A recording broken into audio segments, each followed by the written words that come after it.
One day before going abroad to study, my childhood sweetheart warned me not to date, not to get into fights, not to skip classes. Then she stuffed a piece of paper into my hand, telling me to open it when I missed her. On it was written, "Wait for you to come back, we will get married." But during the years I was abroad, I was bound to a system which told me that my fiancé was taking care of a boy who looked just like me. According to the plot's development, by the time I returned, the female lead would have fallen for him so deeply she couldn't pull away. Even our close friends and relatives would side with him and criticize me, while I, on the other hand, would become the one who shouldn't have appeared.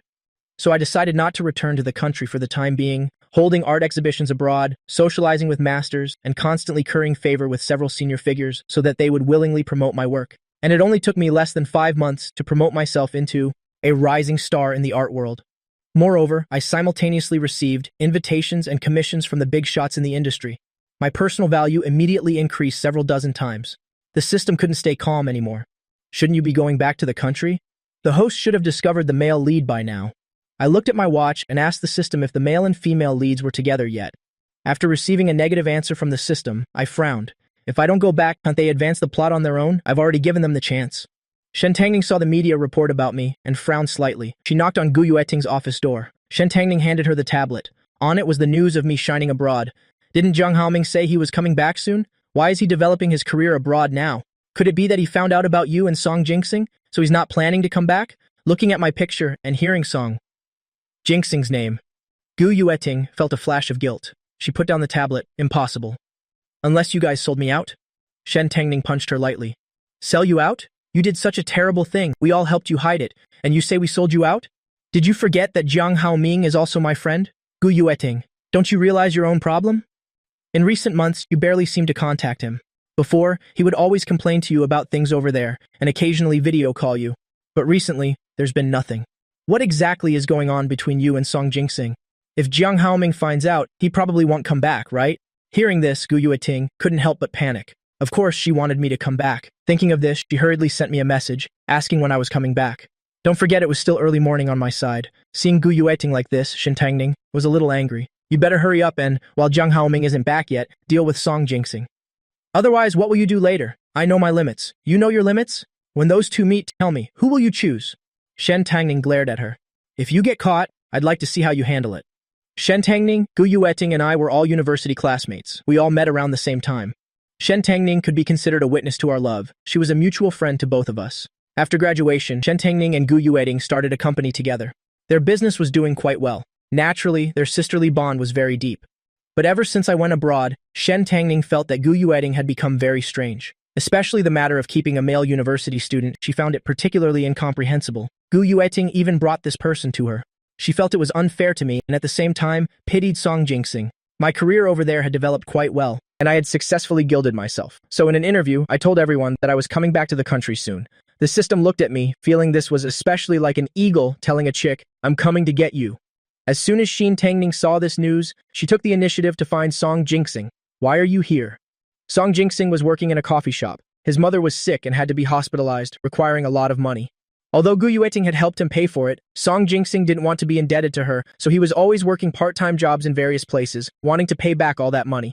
Shen Tangning ordered a cup of coffee. There weren't many people at this time, so she started talking to Song Jinxing. Song Jinxing, leave Gu Yueting. Song Jinxing was stunned. He lowered his head, the rims of his eyes slightly red. I know what I'm doing is wrong, but I have no other choice. I need money. Shen Tangning quickly said, I'll help you. I can give you money. If you don't feel right about it, just consider it a loan from me. You can pay me back later. I guarantee your mother can still receive good treatment. Song Jinxing clutched his apron tightly. No. Sister Shen Tangning, I know you're a good person, but I can't accept your money. Shen Tangning was a bit impatient. She didn't understand why Song Jinxing was refusing her. Then you can accept Gu Yueting's money? Song Jinxing looked up, his expression as if he had been insulted, glaring at Shen Tangning. Shen Tangning sighed. I didn't mean it that way. But you should understand, Gu Yueting. She already has a boyfriend. They love each other very much. What does it make you, getting in between them like this? Song Jinxing bit his lip tightly, his face pale. I know I'm wrong, but I have no other choice. I can leave her. I told you I can help you, Song Jinxing. I can help you. What Gu Yueting does for you, I can do for you too, but you don't have to be kept by someone else. Wouldn't that be better? Song Jinxing lowered his head, forcefully wringing his apron. He didn't know that when Shen Tangning offered to lend him money, he should have been happy, but he didn't want to leave Gu Yueting.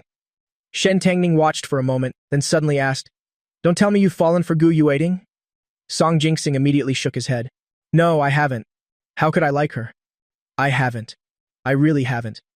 Shen Tangning said nothing. Song Jinxing hurriedly grabbed Shen Tangning's hand. Sister Shen Tangning, I know you're very kind, but I already owe Gu Yueting so much. I can owe you any more. I know Gu Yueting only sees me as a replacement. I won't have any other ideas, believe me. Looking at the pitiful man in front of her, Shen Tangning's heart was a little moved. But she still let go of Song Jinxing's hand. Zhang Haoming is coming back soon. Song Jinxing, think it over carefully yourself. Song Jinxing stood frozen on the spot. Of course he knew who Zhang Haoming was. The name Gu Yueting would call out when she was drunk, a matter he couldn't touch. The person who, just by appearing, would make Gu Yueting leave him immediately. That was Gu Yueting's fiancé. Gu Yueting, of course, also saw my interview and knew I was coming back soon. At the same time, she also thought of Shen Tangning's words, so she arranged to meet Song Jinxing right at the apartment she had given to Song Jinxing. Song Jinxing had already cooked dinner, happily waiting for Gu Yueting to come find him. When she arrived, he saw her hand him a contract, saying she wanted to end their relationship. I will give you a sum of money as agreed. This apartment is also yours. From now on, don't appear in front of me again. Our relationship ends here. I'll make proper arrangements with the hospital. You don't need to worry. Song Jinxing clenched the contract in his hand, his eyes filled with tears. He asked resentfully, why? Gu Yueting spoke without any hesitation. He's coming back soon. Song Jinxing felt as if his heart was bleeding. His 2 years, she didn't have a single shred of reluctance to let go. Was he really just a substitute? Gu Yueting saw he said nothing, frowned slightly, and was a little impatient, wanting to leave. Song Jinxing hurriedly grabbed her sleeve, looking up at her pitifully. Can you grant my final request? Gu Yueting said nothing, but she didn't pull away either. Song Jinxing's voice was very soft, and he spoke with a slight sob. I want to celebrate your birthday one more time, okay? Gu Yueting thought for a moment. Her birthday was next week, and I wouldn't be back until next month. It seemed like it wouldn't affect anything. So she agreed. Song Jinxing happily prepared for the birthday party. First, he booked a KTV room and decorated it all by himself. He also invited all of Gu Yueting's friends to attend. Song Jinxing told himself, after this birthday, he would leave completely, take his mother back to his hometown so that Gu Yueting would never find him again. The birthday party was crowded, and it was all Gu Yueting's friends. Naturally, she wouldn't show any displeasure. Song Jinxing sat beside her like a host entertaining guests. She didn't notice anything, but Shen Tangning's expression next to her wasn't very good. Just as it was time to blow out the candles, everyone started shouting, kiss, kiss, hurry up and kiss. Song Jinxing's face turned beet red, and he shyly lowered his head. Gu Yueting found it boring. Although she had brought him here, they had never even held hands. How could she possibly kiss him? The guys teased deliberately, hurry up and kiss. Xiao Gu is getting shy. That's right. Gu Yueting looked down at Song Jinxing standing beside her, a white suit, blushing face, and suddenly she found him very cute, feeling a little moved. Song Jinxing looked up at Gu Yueting, and the atmosphere between them suddenly became ambiguous. Just then, the door to the room was pushed open, and I walked in, also in a suit. Oh, am I late? Because they were preparing to blow out the candles, there was no music playing in the room. Hearing the voice, everyone turned their heads to look. Instantly, the ambiguity turned into awkwardness and anticipation. Their gazes shifted back and forth between me and Song Jinxing. The difference between the real person and the substitute was indeed very clear. Looking at Song Jinxing, one saw innocent and cute, but looking at me, one saw dignity, charisma, and elegance. Everyone was enjoying the drama, while also criticizing Gu Yueting's poor taste. How do these two look alike when placed side by side? I first glanced at Gu Yueting, assessing the female lead's appearance, much more mature than the person in my memory. Then I looked at the male lead and couldn't help but smile. Another White Lotus type, but he really did resemble the original host. During this time, I had merged my own aura with the original host's. Coupled with the years the original host spent honing himself abroad, he had become even more elegant and dignified. Now, they didn't look alike anymore. Seeing that no one was speaking, I raised an eyebrow. What's wrong? Am I not welcome? Before I finished speaking, I was pulled into an embrace. I looked over the person's shoulder and saw that Gu Yueting's spot was now empty. My gaze only met Song Jinxing's pained face. Gu Yueting wished she could melt the person before her into her very bones. She didn't know how much she had missed me. Everyone watching this scene felt even more awkward. The men huddled together, whispering. Their gazes towards Song Jinxing were filled with contempt and mockery. Song Jinxing's face had turned deathly pale. He could barely stand. He took a few steps back and was caught by Shen Tangning. We didn't come here to see a public display of affection, you know. Yeah, Gu Yueting, if you want to be lovey-dovey, do it at home. What else? A few friends teased. Gu Yueting let go of me, and seeing my face, her eyes were filled with excitement and affection. Hearing their words, she actually took my hand, preparing to leave. Really leaving? Don't. It was so hard to get out. Besides, we want to see Zhang Haoming too. It's been a long time. That's right. You can't have him all to yourself.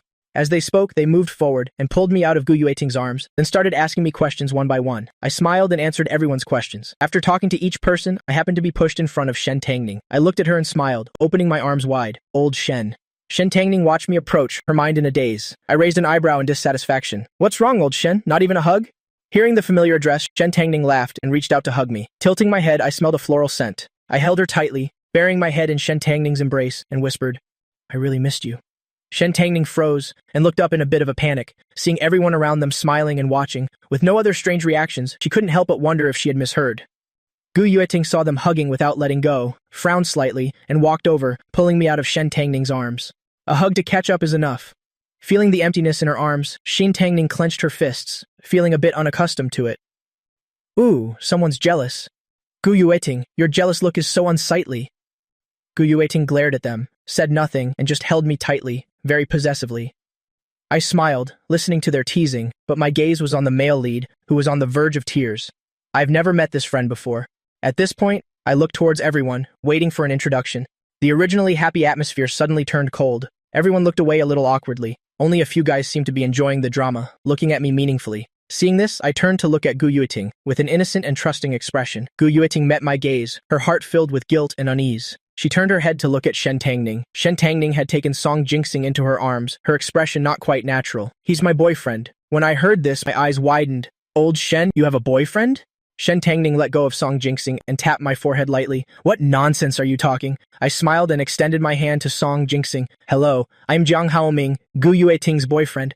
Song Jinxing looked at the fair, smooth hand in front of him and self-consciously extended his own calloused hand. Song Jinxing. I shook his hand. My eyes casually sized up Song Jinxing from head to toe. No need to be so formal. Everyone here is a good friend. Old Shen and I have known each other since university for almost 7 or 8 years, Shen Tangning chimed in. It's been almost 9 years. You've been abroad for so long you don't even remember. I smiled faintly. Why do you sound so resentful? Weren't you all very supportive of me at the beginning? The slightly coquettish tone made Shen Tangning's heart flutter. She thought again of what I had said earlier. I continued speaking to Song Jinxing. I didn't expect you to like white suits too. Our tastes must be quite similar. Let's go to an internet cafe together next time. Seeing my innocent act, friends all turned their faces away, afraid they wouldn't be able to stop themselves from blurting out the truth. Gu Yueting saw me keep interacting with Song Jinxing, and she wasn't happy about it. She quickly pulled me to sit beside her and whispered to me, Where's my birthday present? I tilted my head and teased. I've already come back early. Isn't that a birthday present? Hearing this, Gu Yueting laughed and said, It is a present. The others also sat down. Seeing the affectionate display between Gu Yueting and me, and then looking at Song Jinxing beside them, they couldn't help but frown. Halfway through, I went to the restroom. Gu Yueting looked towards Song Jinxing, who hadn't said a word this whole time. You should go. Song Jinxing had thought he couldn't be more heartbroken, but he didn't expect a single sentence from Gu Yueting to plunge him into misery. He spoke with a sense of grievance. You promised me. Gu Yueting said nothing. Right now, nothing was more important than Jiang Haoming. From her expression, Song Jinxing understood her thoughts. He said with a cold laugh, Now that you've seen him, nothing else is as important as him, right? Gu Yueting used her silence to express her attitude. Tears streamed down Song Jinxing's face. The friends beside them also started to persuade him. Song Jinxing, you should go home first, otherwise, if Jiang Haoming sees you later. Song Jinxing's face was pale. He had actually considered these people his friends, because they were Gu Yueting's friends. Every time, he treated them sincerely, remembered each of their birthdays, and would prepare gifts for them. As a result, as soon as Jiang Haoming returned, they all told him to leave. I'm not leaving, promise me, that you would let me celebrate this birthday with you. Song Jinxing gritted his teeth and stuck to his decision. Gu Yueting frowned. I don't need you to celebrate my birthday with me, Song Jinxing tearfully questioned her. But for the past 2 years, it was me who celebrated with you. Now I only have one wish, just want to celebrate this final birthday with you. Is that not allowed either? You already promised me. One of the guys couldn't help but speak up. Come on, don't be so disgraceful. The real one is back. Who wants a substitute like you anymore? Another guy also spoke up, mocking Song Jinxing. You should take a look at yourself. How can you compare to the real thing? Don't you own a mirror? Thinking you can turn from an ugly duckling into a swan. We told you to leave, but you're stubbornly staying. Such an unsightly appearance. Hearing these words, Song Jinxing looked at Gu Yueting with grievance. But although Gu Yueting frowned, she didn't say anything at all. Song Jinxing's heart was completely shattered. Shen Tangning found these words increasingly harsh and couldn't help but step in to stop them. Then she looked at Song Jinxing. Let me take you home. Song Jinxing stubbornly refused to leave. He walked over to Gu Yueting's side and took her hand. Gu Yueting, I don't want to go. Stop making a scene. Let old Shen take you home. If Jiang Haoming really finds out later, and your outfit today is exactly the same as Jiang Haoming's, if he finds out you're his substitute. I pushed the door open and walked in just in time. What substitute? The room fell silent again. Seeing me appear, Gu Yueting immediately flung off Song Jinxing's hand that was holding hers. Song Jinxing was in a lot of pain, but his heart hurt even more. His face couldn't have been any paler. He looked at Gu Yueting in pain. His eyes were filled with hurt. This noise also caught my attention, and I also saw Song Jinxing pulling Gu Yueting's hand. I immediately frowned. My gaze swept back and forth between Gu Yueting and Song Jinxing. Aren't you Sister Shen's boyfriend? A question that made the private room even quieter. Only the soft music could still be heard. Gu Yueting quickly stood up and walked towards me. I raised my hand to stop her. Stop! Gu Yueting stood in place. Her gaze towards me was incredibly complex. I glanced at her, then looked over at Shen Tangning. One of you explain? Substitute for what? Who is my substitute? Su King lowered her head, wanting to hide herself, hoping no one would remember she was the one who spoke just now. I looked at Gu Yueting. Gu Yueting said nothing. I looked at Shen Tangning again. I only saw Shen Tangning purse her lips, also not saying a word. I let out a cold laugh and turned to find Su King in the crowd. Su King, you tell me, who is whose substitute? Su King was called out. She froze for a moment. It's not what you think. We were just gossiping just now. Gossiping? Yes, we were gossiping. Don't misunderstand. I let out a cold laugh. Humph, do you take me for a fool? Is this your reaction when you're just gossiping? You all swallowed your words back. I looked at Song Jinxing. Or how about we let Mr. Song here say whose boyfriend he is? Song Jinxing felt his face burning, as if his dignity was being pressed to the ground and trampled on. No wonder I felt something was off as soon as I entered. I looked at Shen Tangning through the crowd. Sister Shen, is he really your boyfriend? Shen Tangning looked at my reddened eyes. After a long while, she shook her head. I shifted my gaze to Gu Yueting. Then he must be your boyfriend. Gu Yueting hurriedly denied it. No, you're my only boyfriend. I raised my hand and slapped Gu Yueting. Song Jinxing screamed and then covered his mouth. He looked at Gu Yueting with a worried expression. The others also fell silent because of this slap. I looked at Gu Yueting with disappointment. I'll trouble you to explain clearly to your parents, and my parents too, about the shitty things you're doing now. I was truly blind.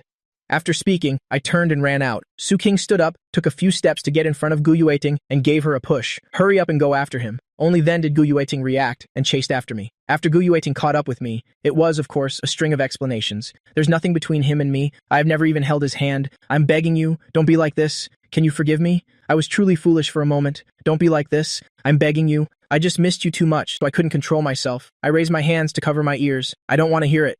Gu Yueting stopped. I looked very calm. I've never allowed myself to become pathetic, so even at this moment, I was still very cool. Gu Yueting, let's both calm down. I don't know if what you're saying now is true or false. I don't trust you anymore. I need some time to calm down. Let's not see each other for a while. Gu Yueting felt a chill run down her spine. Are you planning to abandon me?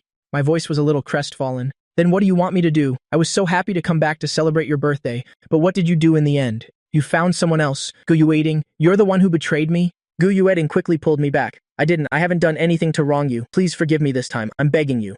At first, I was still struggling, and I obediently let her hug me. Let's take some time to cool down. I will sort out my feelings, you sort out your complicated relationship. Then we'll talk again. Gu Yueting immediately agreed. I'll deal with him. After I'm done dealing with him, we'll talk again. Promise you'll give me a chance. I thought for a moment, said nothing. Shen Tangning took Song Jinxing home.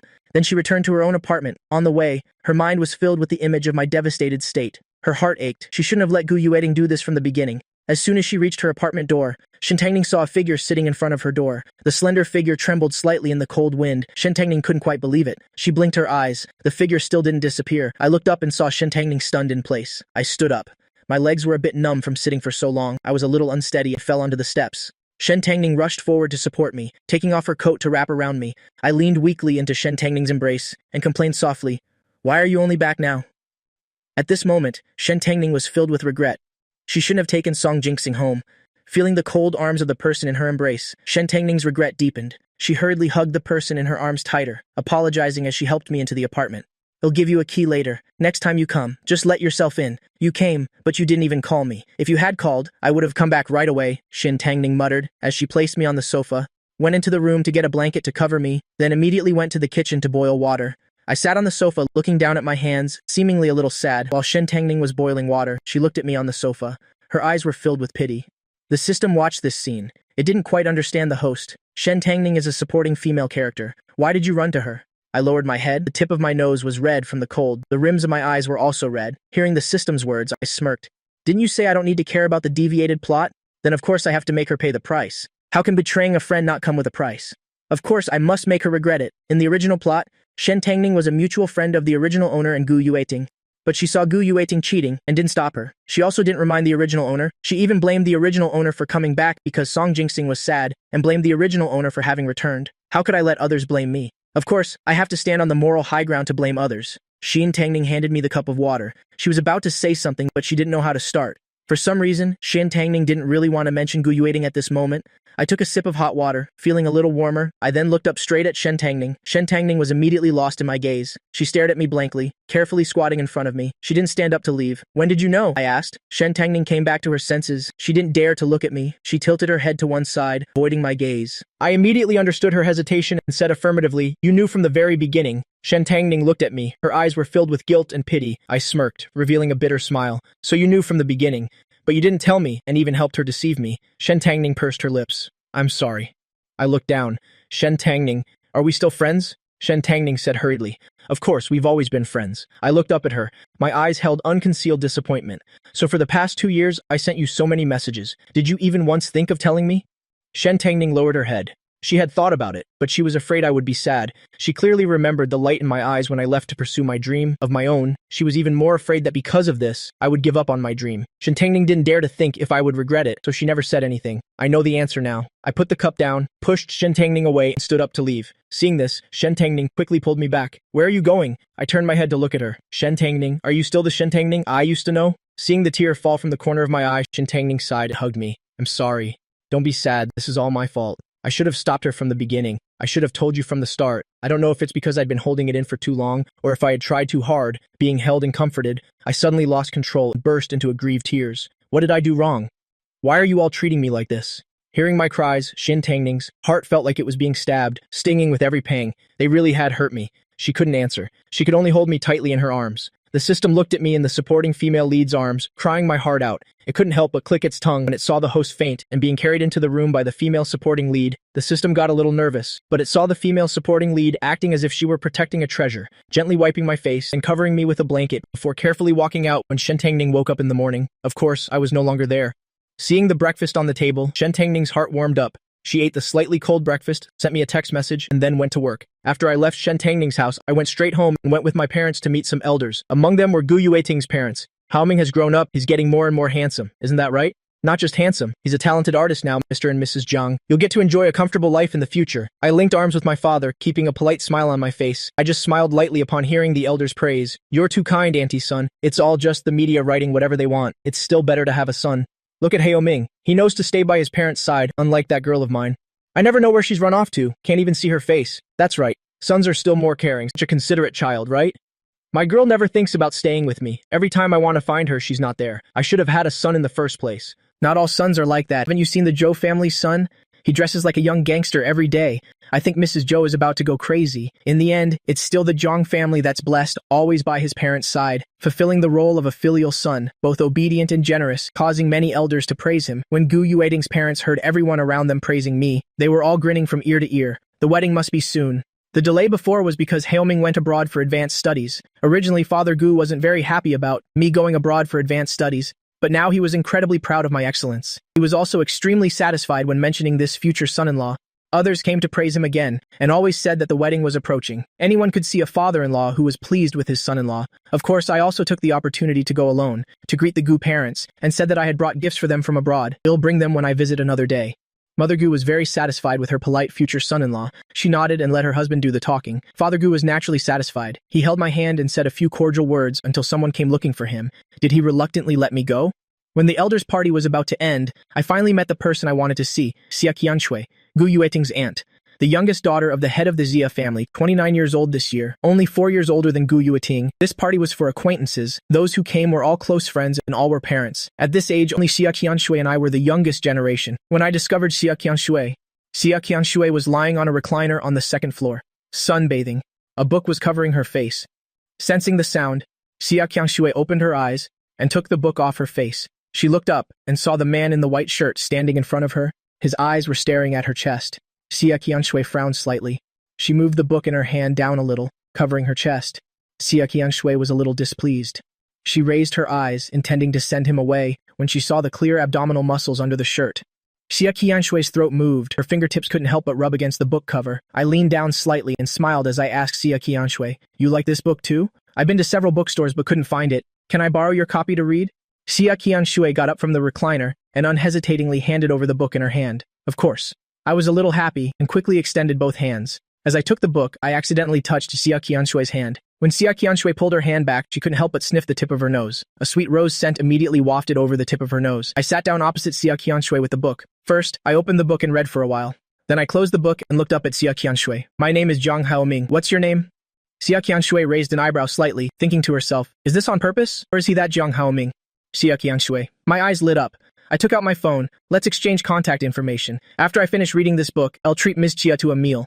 Xia Qianshui looked at him because he had sat down. His suit had ridden up a bit. The exposed abs made her feel a little itchy inside. Xia Qianshui arched her back slightly. To hide her thoughts, she took out her phone and added him as a friend. After successfully getting her contact information, I leaned back in my chair, relieved, and opened the book in my hands. I smiled slightly as I read, seemingly truly enjoying this book. Xia Qianshui didn't leave either. She just sat opposite me. Her gaze occasionally swept over that beautiful scenery, yet the other person was completely unaware. The two of them just sat there in silence, one reading a book, the other admiring the view.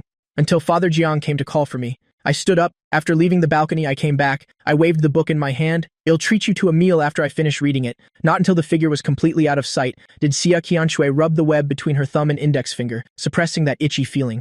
After I returned from the party, I obediently stayed home and read until I finished reading this book. I opened my mailbox. In the mailbox was the file I had asked a private detective to investigate about Song Jingsing. Song Jingsing's mother has leukemia because there is no suitable bone marrow for a transplant. She is currently in the hospital for chemotherapy, and the costs, of course, all come from the female lead. I looked at Song Jingsing's address. I saw the detective had sent Song Jingsing's daily routine. I knew he was working at the coffee shop today, so I went to find him. Welcome. May I ask what you would like to drink? When Song Jingsing looked up, the smile on his face froze. He had met the person in front of him once before. I looked Song Jingsing up and down at the party before. Song Jingsing wore clothes that Gu Yueting gave him. Today he was wearing his own clothes. The other person was looking at Song Jingsing. He suddenly felt uncomfortable. I looked at him a few times, then found a seat near the window. I'll have a latte, please. Song Jingsing came back to his senses. Yes, please wait a moment. While making the coffee, Song Jingsing would occasionally stare at me over there. He had to admit that the other person was indeed very elegant and handsome, unlike him. But thinking of Gu Yueting's face, Song Jingsing's face turned a little pale. Song Jingsing placed the finished coffee in front of me. Please enjoy, I called out to Song Jingsing, who was turning to leave. Wait. Song Jingsing's body stiffened slightly, but he still turned around. May I ask if you need anything else? I stirred the cup with a spoon. I want to ask you, when you became Gu Yueting's lover, did you know she already had a fiancé? Song Jingsing froze on the spot, his face pale. When his mother was diagnosed with leukemia, he felt like his world was collapsing. It was Gu Yueting who helped him hold on, arranged the best hospital for him, found specialists to treat her, paid the expensive medical bills. Song Jingsing thought his princess had appeared, just when he was overjoyed. The other party suddenly proposed an agreement, telling him to dress according to the preferences of another person, telling him to like the things another person liked, telling him to act as a substitute for another person. Song Jingsing felt his world collapse again, but he couldn't refuse. He had no way of refusing Gu Yueting. She was his mother's lifesaver, the person he liked in his heart. So Song Jingsing thought he'd let himself be a little selfish, to let himself, during the time the other person wasn't here, be by Gu Yueting's side. But he didn't know when. They had both crossed the line. Gu Yueting treated him better and better. She would take him to meet her close friends, and he himself became more and more dependent on Gu Yueting. If it weren't for the appearance of the person before him, Song Jingsing had vaguely thought that he was the person Gu Yueting had been longing for. Seeing his appearance, what else was there for me not to understand? My tone was sarcastic, so you knew that Gu Yueting already had a fiancé, but you still agreed to be her lover? Song Jingsing's face turned a little paler, rims of his eyes reddened. It was as if my self-esteem was being trampled underfoot. But I didn't stop. I continued to ask him. So, do you know that Gu Yueting and I aren't engaged because of our parents' orders, but because we like each other? That we got engaged because we truly love each other? Song Jingsing tightened his apron. He thought back to a time when a drunk Gu Yueting came looking for him, constantly mumbling memories of Zhang Haoming, his brows furrowed. Having just finished with a customer and about to talk to Song Jingsing, Kazhen saw Song Jingsing standing there, his face pale, his brows tightly furrowed. He was about to go over when he heard the other person say Gu Yueting's name. Seeing that the customer's clothes were all designer brands, Kazhen thought it was a man who admired Gu Yueting, coming to cause trouble for her official boyfriend, Song Jingsing. He quickly called Gu Yueting. When Gu Yueting received the call, she was with Shen Tangning. Seeing that Gu Yueting's expression was off, Shen Tangning asked her what was wrong. Gu Yueting frowned. Kazhen called to say someone was causing trouble for Song Jingsing. Shen Tangning's expression turned a little ugly. You still haven't broken it off with him? Gu Yueting's expression wasn't good either. That day, she had originally planned to go and make things clear with Song Jingsing, but who knew it would coincide with his mother's condition worsening. So she stayed with him for a night, and the words that needed to be said were left unsaid. Looking at Gu Yueting's expression, Shen Tangning's face darkened. You're not planning to go, are you? Gu Yueting's expression was serious. I'm afraid it's Song Jingsing's cousin. You're not mistaken, are you? She had met Song Jingsing's cousin once. He was a complete scumbag. He would often beat Song Jingsing up just to ask him for money. I'll go with you. The coffee shop where Song Jingsing worked wasn't far from Gu Yueting's company. A 10-minute drive. They arrived in front of the shop. Song Jingsing and I were still in a confrontation. Mr. Song, what will it take for you to leave my fiancé? Song Jingsing's expression froze. He clutched his apron for a long time before managing to say one word. Sorry, don't say any more. How much money do you want? I can give it to you. Song Jingsing looked as if he had been insulted. He bit his lip, refusing to speak. From a distance, Kazhen saw that Song Jingsing was about to cry. He hurried over, smiling at me. Hey, handsome, is there anything else you need? I glanced at him, paying him no mind, and continued to look at Song Jingsing. Mr. Song, you're with Gu Yueting just for the money. I can give it to you. I just hope you can leave her. Song Jingsing lowered his head, on the verge of tears. When Kazhen heard these words, he lost his temper. He hated it when people used money to bully others. What are you talking about? Can money buy love? Our Jingsing isn't with Xiao Gu for the money. He is with her because he loves her. What they have is true love. Who are you? On what grounds are you telling someone's official boyfriend to leave? Song Jingsing tugged on Kazhen's sleeve. I scoffed. Official boyfriend? Is that what you tell people? Kazhen couldn't stand this sarcastic tone. He took a step forward, blocking Song Jingsing. Hey, who are you? Don't think you're so great just because you have some dirty money? Do you think we're afraid of you? Zhen's voice was very loud. Everyone else in the coffee shop looked over. I wasn't scared at all. Who am I? Didn't Mr. Song here tell you? I'm the fiancé of the Xiao Gu you just mentioned. Zhen was about to retort when he realized what the other person had just said. He froze on the spot. Fiancé? That's right. Gu Yueting and I have been in love for 7 years. We got engaged 3 years ago. How come I never knew that Gu Yueting had an official boyfriend? Kazhen paused for a beat and looked at Song Jingsing, finding him standing there with a pale face, with no intention of refuting anything. Kazhen's heart went cold. I continued. Not for money? As far as I know, Mr. Song is still a university student. From the moment Mr. Song's mother was hospitalized, the treatment costs have been at least several $100,000. Does Mr. Song dare say that Gu Yueting didn't pay for all of this? I wonder in what capacity Mr. Song is spending Gu Yueting's money? The customers in the coffee shop all looked over in surprise. This was a classic scene of the main partner catching the third party. How exciting. When Gu Yueting and Shen Tangning entered, they only saw Song Jingsing with his head down, tears hanging on his cheeks. I was hidden by Kazhen, so Gu Yueting didn't see me. When she saw this scene, her anger flared. She rushed forward, pulling Song Jingsing to her side. Who bullied you? Kazhen turned around when he heard her voice. Gu Yueting happened to look over and came face to face with me, who had been revealed when Kazhen turned. Gu Yueting froze on the spot. After coming to her senses, she quickly shoved Song Jingsing away. Song Jingsing was shoved into a nearby table. He looked at Gu Yueting in disbelief. I gave a bitter laugh. Is this what you call giving me another chance? You'll handle it properly? Gu Yueting took 2 steps forward. It's not like that. Jiang Haoming, I didn't. But I backed away as soon as she got close. I immediately stood up and moved back. Don't come over here, Gu Yueting. I'm so disappointed in you. You truly disgust me. After saying that, I threw the cup of coffee in my hand into Gu Yueting's face. Then I pulled out a few 100 yuan bills from my pocket and placed them on the table. Then I left with my head held high. Gu Yueting wiped the coffee from her face. She was about to give chase when Shen Tangning stopped her. Don't provoke him anymore. I'm worried something will happen to him. Gu Yueting immediately became even more anxious. She wanted to chase after him but couldn't. Shen Tangning then said, I'll go check on him. You handle your own business first. Watching Shen Tangning's back as she chased after me, Gu Yueting's heart ached even more. Kazhen stood on the spot, his expression a little unsightly. His friend, the person he thought was so innocent, turned out to be the third party, and a third party who knew what he was doing and did it anyway. Song Jingsing straightened up. As soon as he was steady, he met Gu Yueting's gaze. His heart sank. Gu Yueting looked coldly at Song Jingsing, her voice laced with a hint of hatred. Don't ever appear in front of me again, and especially don't appear in front of him. After saying that, Gu Yueting strode away. Immediately, the people in the coffee shop looked towards Song Jingsing with unfriendly gazes, especially the regulars, who used to think this young man was a simple person, who knew his methods were so advanced. After hearing Gu Yueting's words, Song Jingsing felt as if his heart had been pierced. He clutched his chest in pain, thinking someone would come to comfort him, but after a long while there was no sound. He couldn't help but look towards Kazhen, only to see that Kazhen, at some point, had returned to the counter and started serving customers. Shen Tangning caught up to me, pulled me aside and hailed a taxi. Not long after, she had taken me back to her villa. As soon as we entered the apartment, I stopped. Seeing this, Shen Tangning, who was pulling me from the front, also stopped. She turned around and asked me gently, What's wrong? I suddenly rushed into her arms, hugging her tightly. Shen Tangning was stunned at first, then she hugged me back tightly. I spoke sadly. Shen Tangning, are you the only one I have left? Shen Tangning's heart ached immensely. She hugged the person in her arms tightly. Don't be sad, you still have me. I stayed at Shen Tangning's place for another night. The next day, I also left breakfast for her before leaving. When I got home, I found an extra set of keys in my pocket. I smirked. One fish has taken the bait. I took the book from the bedside table, took out my phone, and sent a message to Xia Qianshui. Miss Xia, I finished the book. When are you free? I'd like to treat you to a meal and return the book at the same time. When Xia Qianshui received the message, she was listening to her assistant's work report. Hearing the phone buzz, the assistant was first stunned, then glanced nervously at his boss and took the phone out of his own pocket. He stole a glance and saw there were no messages. The assistant was confused. Then he saw his boss pick up her phone and open WeChat. Xia Qianshui saw the message. She raised an eyebrow slightly. The first thing that came to her mind was his abs. The assistant stood quietly to the side, waiting for his boss to reply to the message. He was extremely surprised. He had been his boss' assistant for 5 years, but he had never seen his boss use WeChat. The boss was only in her 30s, but lived like a man over 50. Now seeing his boss holding her phone and replying to a message, the assistant raised his eyebrows. He was a little curious about who was on the other end of the line.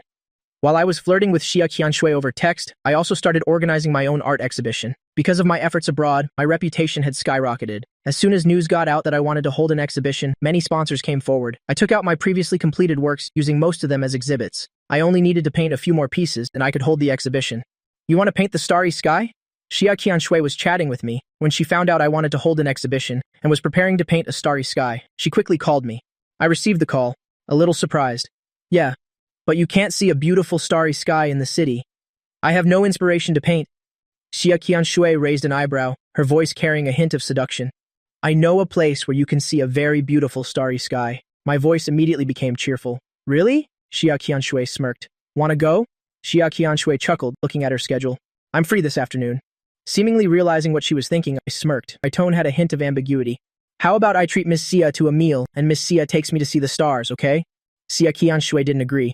You still haven't treated me to the meal you owe me from last time. I smirked. Then I'll treat you next time. When I went to find Xia Qianshui, I deliberately changed into a different outfit, a thin chiffon shirt that further accentuated my abs. When I arrived at Xia Qianshui's company, I saw a woman with glasses standing there. Seeing me, she came forward and asked, Hello, Mr. Jiang. I am CEO Xia's assistant. CEO Xia asked me to come and get you. The assistant smiled, her expression gentle, but inside she couldn't help but scream. No wonder a stick in the mud like the boss was clinging to her phone for dear life. This is truly god-tier handsome. Okay, thank you. I smiled lightly and followed the assistant towards the elevator.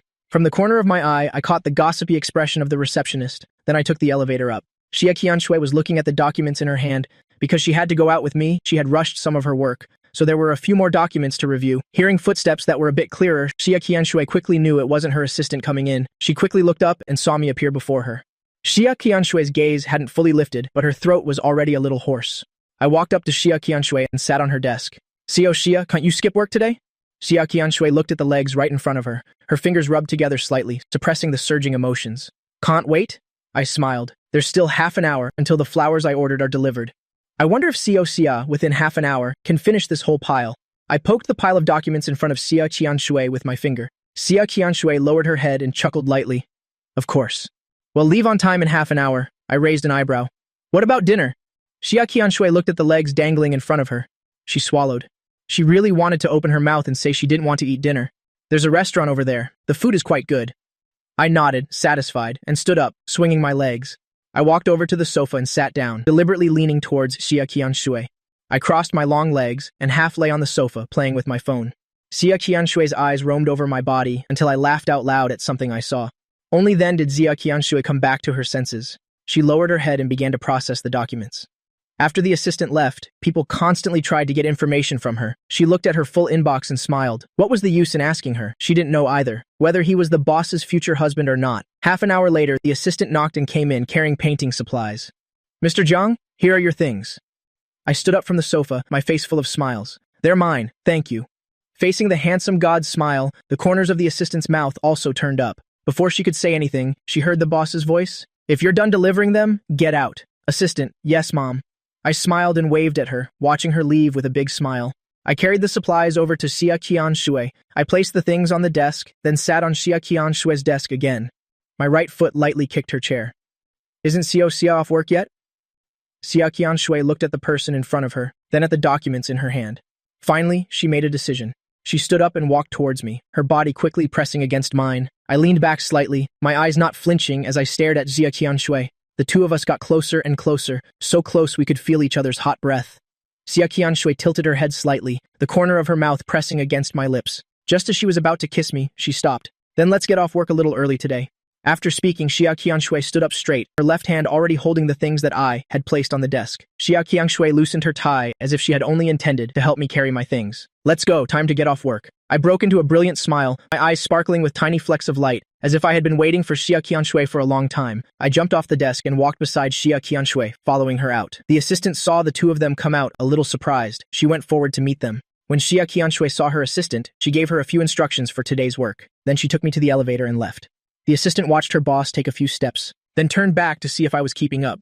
Seeing that I was, she continued forward. The corner of her mouth curved up slightly, making the assistant doubt her own existence. This was the first time the boss had ever left work so early. I got into Xia Qiangshui's car, casually letting her help me with my seatbelt. I leaned back in the car, looking around. Finally, I took a small sachet out of my pocket, a small peace charm, and hung it in her car. Xia Qiangshui, watching me act as if I were treating her things as my own, was not only not angry but even smirked lightly. She started the car. This is a resort, and it's a resort that isn't finished yet. As we were about to arrive, Xia Qiangshui tilted her head and glanced at the man sitting quietly in the passenger seat. Aren't you afraid I'll sell you? Hearing this, I looked up from my phone and looked at Xia Qiangshui. How much am I worth? Xia Qiangshui chuckled lightly. Quite a lot, actually. I smiled and looked at the scenery along the road. This place isn't open yet, is it? Xia Qiangshui nodded.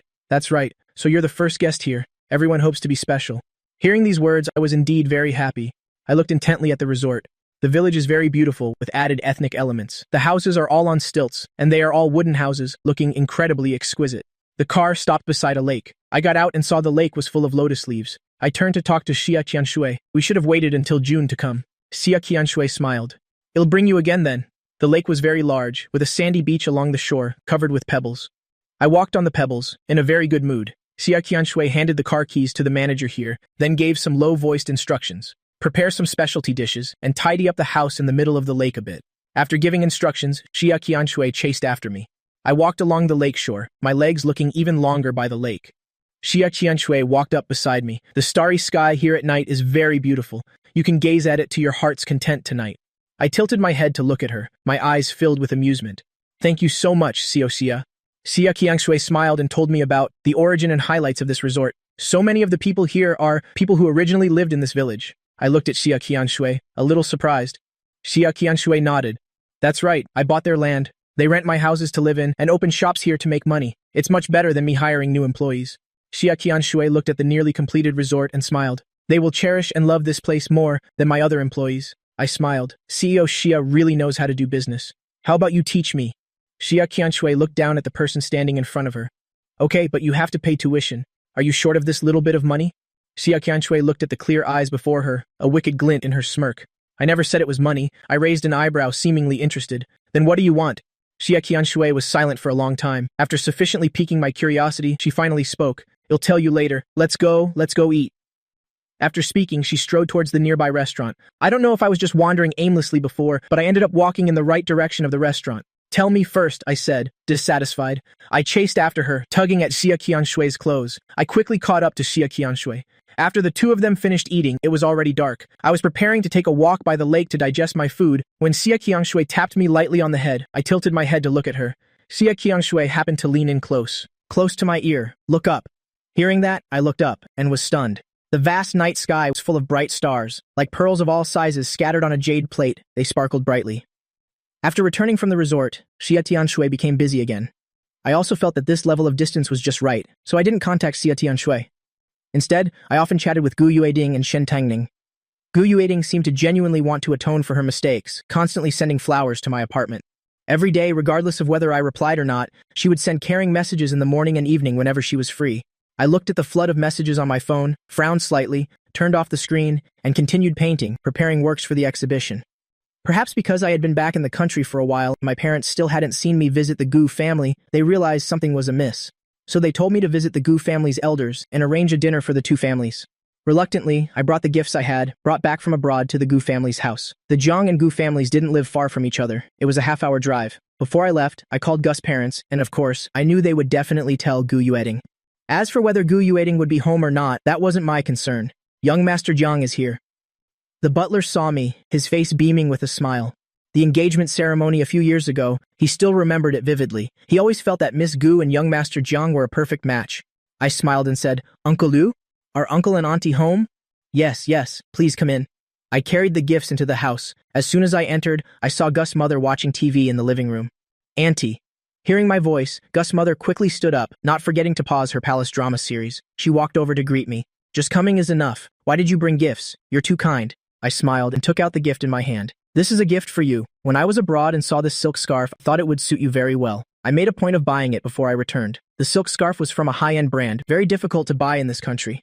When Gus' mother saw that it was her favorite color, purple, the corners of her mouth couldn't help but curve up in satisfaction.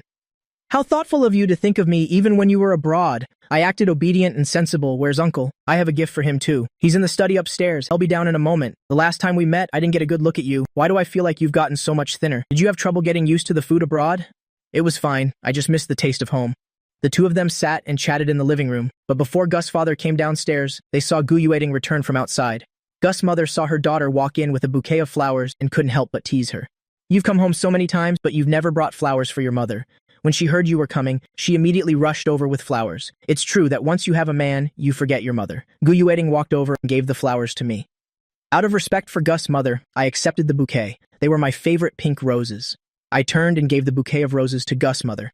Then how about I borrow these flowers to offer to Buddha so that you can be happy too?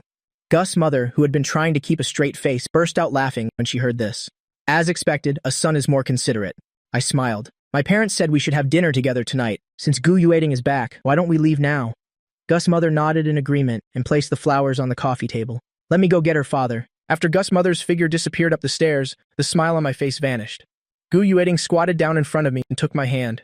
I struggled a few times, but couldn't break free, so I just let her be. I really have no relationship with him anymore. Don't be mad at me anymore, okay? I turned my face away, not looking at her, and said nothing. Gu Yueting said hurriedly, I've really cut ties with him completely. Please believe me. Zhang Haoming, from beginning to end, I've only ever loved you. I just missed you too much, that's why I did such a foolish thing. You can understand me, right? I promise, I really won't have any relationship with him anymore. I've even blocked all his contact information. Really, please believe me. Zhang Haoming, I admit it's my fault. I also know I made a very serious mistake. I'm just begging you to give me one more chance, to give our 7 years of love another chance. Don't give up on me so easily, okay?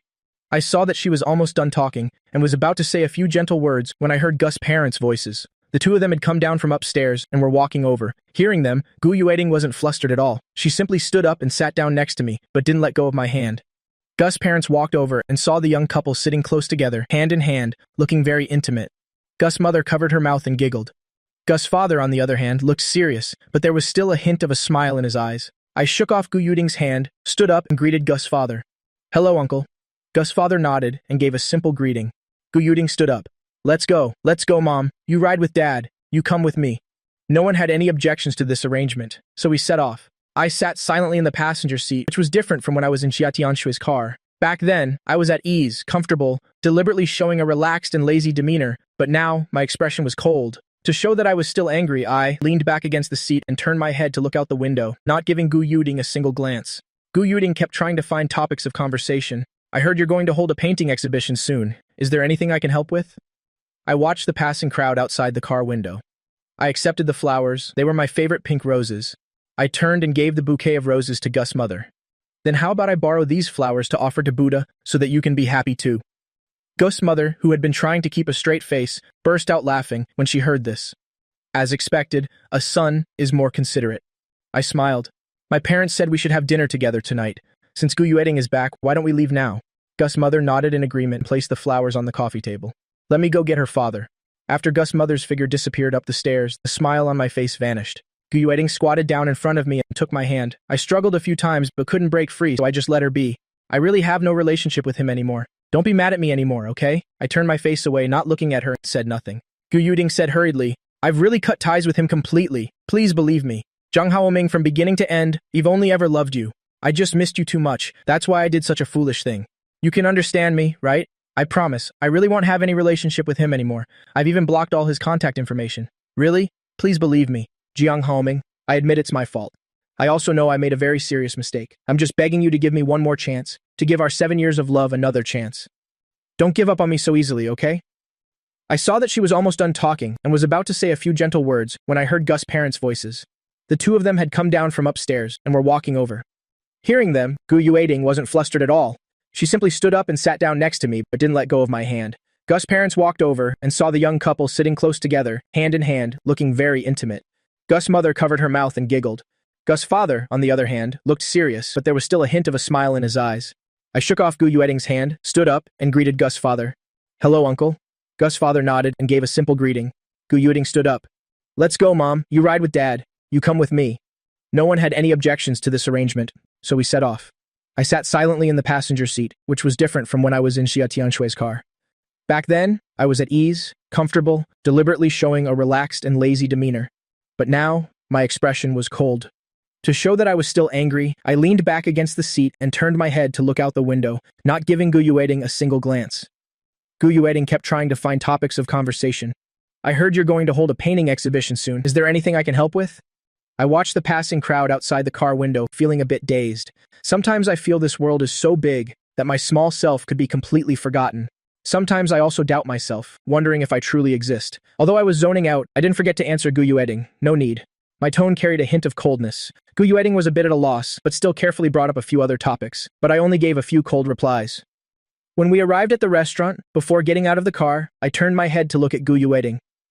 "Gu Yueting, a promise isn't something you just say with your mouth.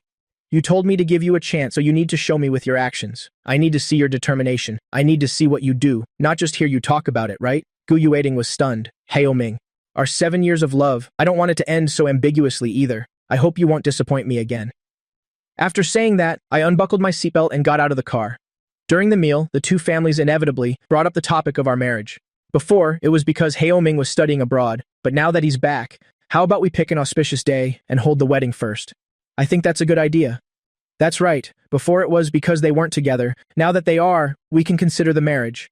That's right. They're not young anymore. It's about time. Gus' father turned to look at the young couple. "What do you two think?" I pursed my lips. "I think it's still a bit early." The word early wasn't even fully out of my mouth when Gu Yueting cut me off. "We'll listen to our parents and uncle and auntie." I tilted my head to look at Gu Yueting. Gu Yueting smiled and reached out to take my hand under the table. I froze for a moment, didn't pull away, and frowned, but I didn't deny anything either. When Gu Yueting saw that I didn't verbally refuse the marriage, she couldn't help but feel a little happy. A smile finally appeared on her face, the most sincere one she'd shown in days. The elders from both families looked at the two youngsters, one bowing his head shyly, the other smiling at him, and couldn't help but laugh together. Then they continued discussing the wedding. "I see there's a good day next month. Next month is a bit too soon. Not enough time to arrange everything." "True. Then July. July isn't bad. The weather is also nice." I kept my head down and ate, and until I was finally taken home, I didn't pay attention to what date the two families had set. The fact that the two families were discussing the marriage wasn't kept a secret, and soon, many people knew. Shen Tangning was sitting in a private room at a bar, drinking. She knew her current emotions were a mess, but she didn't want to hold back. She just wanted to let loose. When Su King walked in, she was a bit surprised to see Shen Tangning drinking alone to drown her sorrows, and was a bit surprised. "Tangning, what's wrong?" Shen Tangning sneered. "Right, what was wrong with her? Jiang Haoming and Gu Yueting are getting married. She was their best friend. Shouldn't she be happy?" But Shen Tangning didn't feel happy at all. In fact, her mind was filled with images of the times. She was alone with Jiang Haoming. She knew her thoughts were not normal. She didn't even know she started having these thoughts. Was it before Jiang Haoming went abroad or after he came back? Shen Tangning didn't know, and she couldn't control it. By the time she realized it, she had already started feeling sad about the fact that Jiang Haoming was getting married. Sensing something was wrong, Su King couldn't help but ask, "What on earth is wrong with you? You look like you're heartbroken."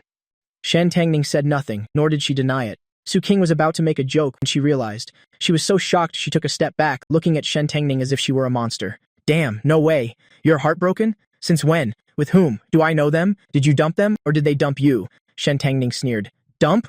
We haven't even started. How could there be any dumping? From the very beginning, she never even had a chance." Thinking of how Jiang Haoming had held her that day, she and Tangning tilted her head back and downed another glass of wine. Seeing that the situation was not good, Su King quickly snatched the glass from her. "Hey, let's talk about it slowly. If you don't talk, how can your sister help you solve the problem? Just drinking to drown your sorrows won't work." With no wine to drink, Shen Tangning lowered her head and remained silent. Su King sighed at this, then wanted to change the subject, and blurted out a question. "Jiang Haoming and Gu Yueting are getting married soon. Did you know about this? I can't believe Jiang Haoming doesn't mind. I remember that although he's gentle, he always has principles. What Gu Yueting did was truly inhuman, yet he forgave her so easily." After waiting for a long time, Su King didn't hear a reply. She tilted her head to look at Shen Tangning and saw that Shen Tangning's expression had gotten even worse. An absurd thought immediately flashed through her mind, and she blurted it out. The person you're talking about. It couldn't be Jiang Haoming, could it? Shen Tangning didn't refute it. After 3 seconds, Su Qing jumped up. Damn, it really is Jiang Haoming. Since when? How did I not know? When did you two get involved? Scratching her head, Su Qing answered her own question. That's not right. Jiang Haoming has been abroad for the past few years, and you haven't even been on a business trip in years. There's no way you could have been involved with Jiang Haoming. Jiang Haoming clearly likes Gu Yueting so much, and he genuinely considers you his best friend. There's no way he would cross that line unless... Su Qing turned back, looked at Shen Tangning, who had raised her head, and said with certainty, it's one-sided. Shen Tangning didn't refute it. Su Qing turned and kicked the trash can and cursed. Tangning, their wedding date is set. July, they're getting married in July. What are you thinking? Shen Tangning picked up her glass and tilted her head back, continuing to get herself drunk. This time, Su Qing didn't stop her. Su Qing walked over, sat down next to Shen Tangning, and sighed. Oh, Tangning. Drink up. After today, just let it go. Shen Tangning downed glass after glass, getting herself drunk as if getting drunk would make all this pain disappear, and these truths would no longer be true. Su Qing sighed and comforted her. At first, she told Shen Tangning to let go, but later that changed. Don't be too sad either. Those two aren't married yet. Who knows? Maybe one day Gu Yueting will lose her mind again and go running to Song Jinghang. Then Jiang Haoming definitely won't forgive her again. Haven't you seen how Gu Yueting has been trying to suck up to him these past few days? Ugh, it's such an eyesore. If she had known, why did she even do it in the first place? Su Qing continued, Tangning. I mean, what Gu Yueting did was not something a human would do. She was perfectly fine with Jiang Haoming, but she had to drag out a Song Jinghang. I don't see how Song Jinghang resembles Jiang Haoming at all. Alright, fine. Their auras are quite similar. But as soon as Jiang Haoming arrived, you can clearly see the difference. What was Gu Yueting even thinking? Under Su Qing nagging, Shen Tangning got herself completely drunk. Su Qing sighed and started to take this big shot home. After tossing her into a room in the apartment, Su Qing patted Shen Tangning's face. Tangning, are you okay? I'm leaving first. Call me if you need anything. If you still haven't drowned your sorrows enough, we'll drink again tomorrow. Because she knew Shen Tangning wouldn't cause trouble after getting drunk, just sleep quietly, Su Qing put her down and left. In the middle of the night, Shen Tangning crawled up out of thirst. Groggy, she found her phone and called Jiang Haoming. I was already asleep, but as soon as the phone vibrated, my eyes immediately opened. The system saw this scene and couldn't help but ask, Host, weren't you already asleep? I smirked slightly, but said nothing. I picked up the phone and saw Shen Tangning's name. I raised an eyebrow, lay back down on the bed, and just before the call was about to end, I answered. Hello? My voice was laced with the grogginess of just waking up and the annoyance of being woken up. Jiang Haoming, I want to see you. My voice was a bit doubtful. Huh? Tangning, what time is it? Are you not asleep yet? Jiang Haoming, I want to see you. Shen Tangning on the other end was incoherent, only able to repeat this sentence. As if I had just realized something was wrong, my tone became much more awake. Where are you? I feel like you're not in a good state. I'll come find you. Where are you now? Hearing that she was at her apartment, I said hurriedly, Okay, then don't go anywhere. It'll be right over. I hung up the phone, slowly got up, face devoid of any expression. The system was speechless. It just saw the host change all sorts of tones, but his expression was always very calm, completely not matching his tone. It became speechless. When I arrived at Shen Tangning's apartment, it was already past 4 a.m. Luckily, Shen Tangning had given me the key to the apartment before, so I wasn't worried that Shen Tangning wouldn't wake up to open the door. After going inside, I went straight to the bedroom. I opened the bedroom door and frowned when I saw no one on the bed. I glanced around and saw Shen Tangning squatting beside the bed, mostly hidden by the bed. I almost didn't see her. Jiang Haoming walked over and squatted in front of Shen Tangning. He saw that she had fallen asleep leaning against the edge of the bed. I touched her face. Maybe because I came in from outside, my hand was a little cold. As soon as I touched her, Shen Tangning woke up. Jiang Haoming, you're here? I nodded. Why are you sleeping on the floor? Shen Tangning was dazed. You told me not to move. I was afraid you wouldn't find me, so I didn't move at all. I raised my eyebrows slightly, moved by her obedient appearance. I couldn't help but pat Shen Tangning's head, as if rewarding my pet. Shen Tangning seemed to understand this was a reward, and a smile formed on her lips. She became even more obedient. Go to bed and sleep. Get up, I'll help you up. Seeing Shen Tangning obediently lie on the bed, I raised my eyebrows and sat on the bed, gently coaxing her. Why did you drink so much? Shen Tangning was like a child being questioned by a teacher, obediently speaking her mind. Because I'm unhappy. Why are you unhappy? You're getting married soon. Shen Tangning took my hand. Her eyes glistened. Jiang Haoming, can you not get married? Gu Yueting is not good. I smirked slightly, feeling the thrill of a fish taking the bait. Why? Gu Yueting is very good. She's not good. Shen Tangning hurriedly retorted. She has someone else. She's good to someone else. Jiang Haoming, don't want her. Let's not want her. She's good to someone else. Let's not want her. Can we just be with each other? I chuckled. That's right. She has someone else. But you were clearly on the other person's side too. If you had protected me from the start, it wouldn't have ended up like this. Shen Tangning seemed to be getting sleepy. Her mouth kept muttering, she's not good. Don't want her. and then she fell asleep. I twitched my hand. I couldn't help but be a little suspicious. Shen Tangning isn't pretending to be drunk, is she? System, tell me, is Shen Tangning pretending to be drunk? The system checked Shen Tangning's physiological data and hurriedly replied, no. Host, she is really drunk. I looked at the hand that was being held tightly. Then I looked at the fish that had taken the bait. I smiled. I decided to add fuel to the fire. Seemingly sensing the person next to her get closer, Shen Tangning quickly pulled the person into her arms, holding on tightly. Then she fell asleep, contentedly. The next morning, Shen Tangning groggily woke up. The moment her hand moved a little, she felt something was wrong. Why did she feel like she was hugging someone? She forced her eyes open. Shen Tangning immediately saw a man's black hair. Her eyes widened instantly. 10,000 alpacas ran through her mind. She cursed Su Qing 10,000 times. Su Qing actually pushed a man on her. Shen Tangning thought about how she hugged a strange man and slept all night. A sense of disgust immediately welled up in her heart. She was about to push the person awake. Her other hand felt for her phone to call Su Qing. Shen Tangning then saw the clothes and bag on the bedside table. They were very familiar. It was Jiang Haoming's. Shen Tangning couldn't believe it. Not looking at the man beside her, the faint scent in his hair was very similar to Jiang Haoming's. On the other end, Su Qing quickly answered the phone. As soon as the call connected, she shouted loudly, "Old Shen, are you awake? Are you uncomfortable anywhere? Luckily you weren't rowdy when you were drunk." Seemingly hearing the noise, the person in her arms turned over. He turned to face her and snuggled into the blanket. Shen Tangning watched this scene and felt like her heart was about to stop beating. "Old Shen, let me tell you, don't be too heartbroken." Hearing Su Qing's voice still on the line and looking at me frowning in her arms, Shen Tangning hurriedly ended the call. She hung up on Su Qing. Su Qing was just about to take the opportunity to persuade Shen Tangning while she was sober, but the call was hung up. Su Qing was stunned. Could something have happened? So Su Qing called back. Shen Tangning was staring at me. The phone rang again. She quickly silenced the phone. Seeing that it was Su Qing calling, she frowned. She sent a text message. "Don't bother me." After sending it, she turned off her phone and put it aside. Shen Tangning stared at me. Seeing that I wasn't woken up, she smiled contentedly. Then she also laid down on her side, staring at my peaceful face. Her heart felt full and happy. When I woke up, Shen Tangning was no longer in the room. When I got up and went to the bathroom, I found that Shen Tangning had prepared new toiletries for me. I couldn't help but raise an eyebrow. After getting ready and coming out, I saw Shen Tangning making breakfast in the kitchen. "Does your head not hurt anymore?" Hearing the voice, she turned her head to look. Jiang Haoming looked up and met Shen Tangning's glistening eyes. I couldn't help but raise an eyebrow. "Yeah, it hurts. Did I bother you last night?" As soon as I heard this question, I knew Shen Tangning didn't remember anything, so I didn't say much. I shook my head. "No, just don't drink so much next time. It's not good for your health." Shen Tangning didn't hear him talk about last night and felt a little disappointed in her heart, but she didn't think much of it and just pointed to the dining table. "Go sit down first. Breakfast is almost ready." I obediently sat at the table, my expression completely normal. My tone was the same as before as I chatted with Shen Tangning.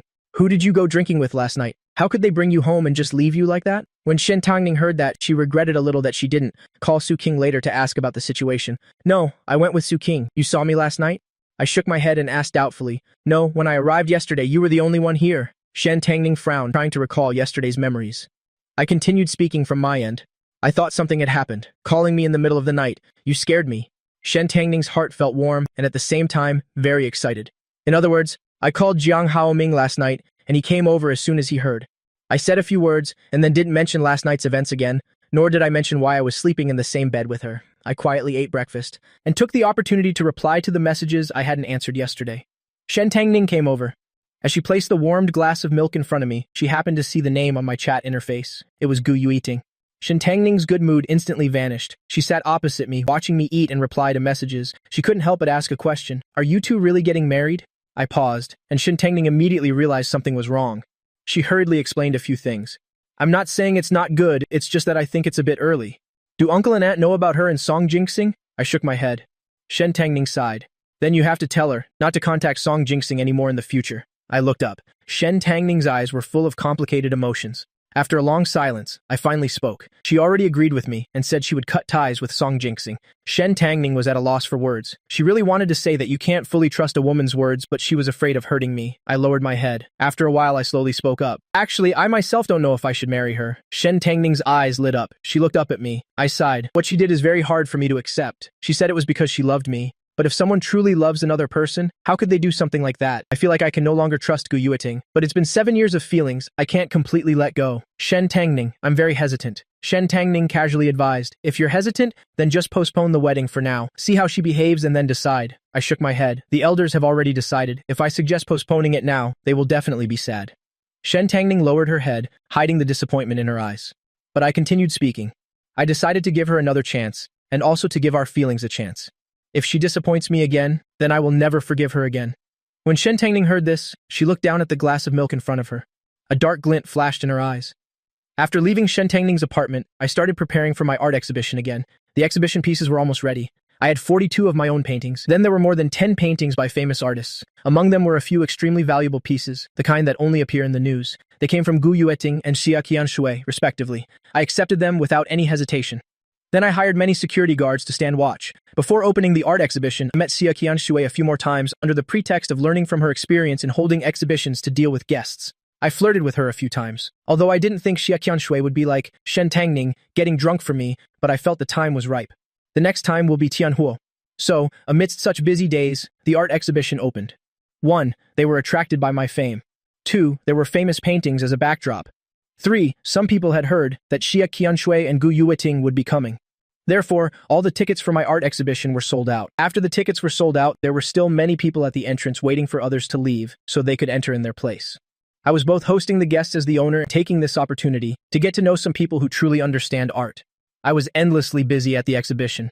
When Gu Yueting arrived, she brought a bouquet of flowers and a gift. Congratulations, the exhibition is very successful and you're one step closer to your dream. Gu Yueting had a gentle smile on her face as she handed the flowers and gift to me.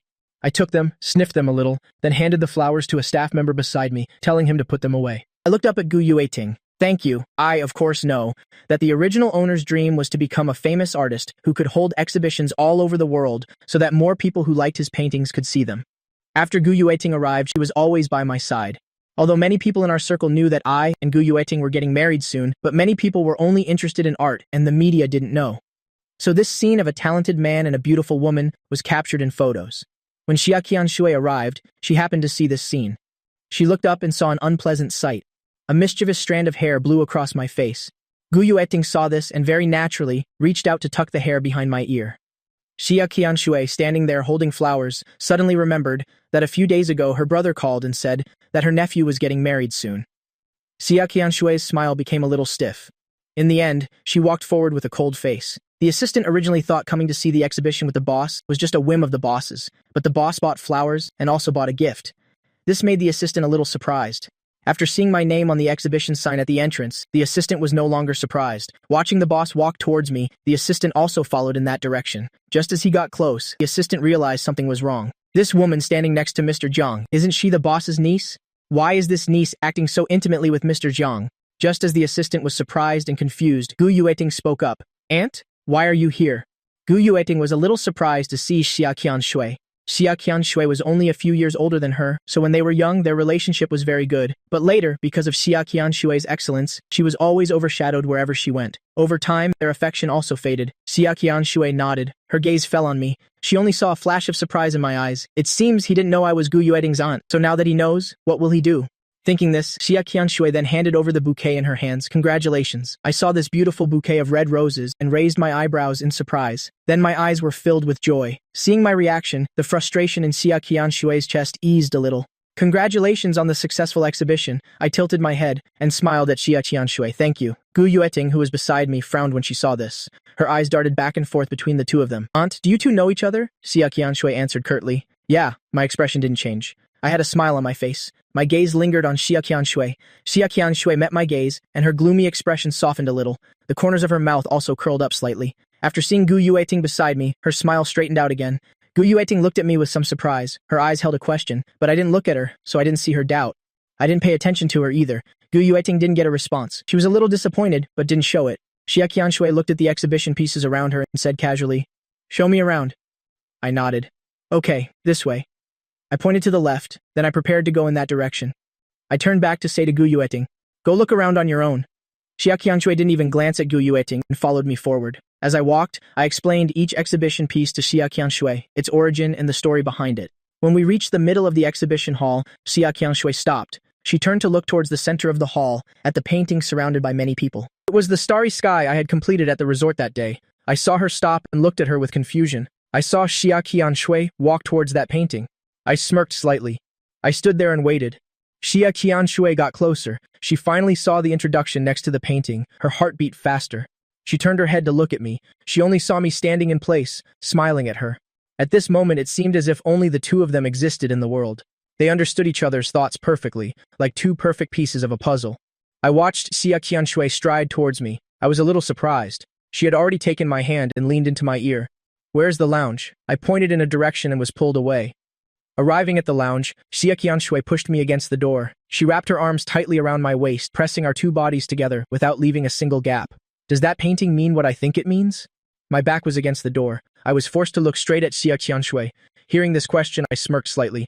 "What do you think it means?" Xia Qianshui saw the teasing in my eyes. The corner of her mouth lifted. "You did it on purpose." I laughed. "I don't understand what you're talking about." In the exhibition outside, glasses were clinking. Inside the lounge, it was as hot as fire. Gu Yueting watched me and her aunt leave. She frowned slightly. She took a step forward, wanting to follow. Her shoulder was grabbed. She turned her head and saw Shen Tangning and Su Qing. "Why are you two here?" Su Qing frowned. "What do you mean by that?" "Jiang Haoming is holding an exhibition. Of course we have to come and support him. I heard there's an auction later." Gu Yueting nodded. "Jiang Haoming plans to auction some paintings. Then he will donate the auction money to poor children in mountainous areas to support their education." Su Qing nodded. "That's great. He'll bid on a painting to take home later."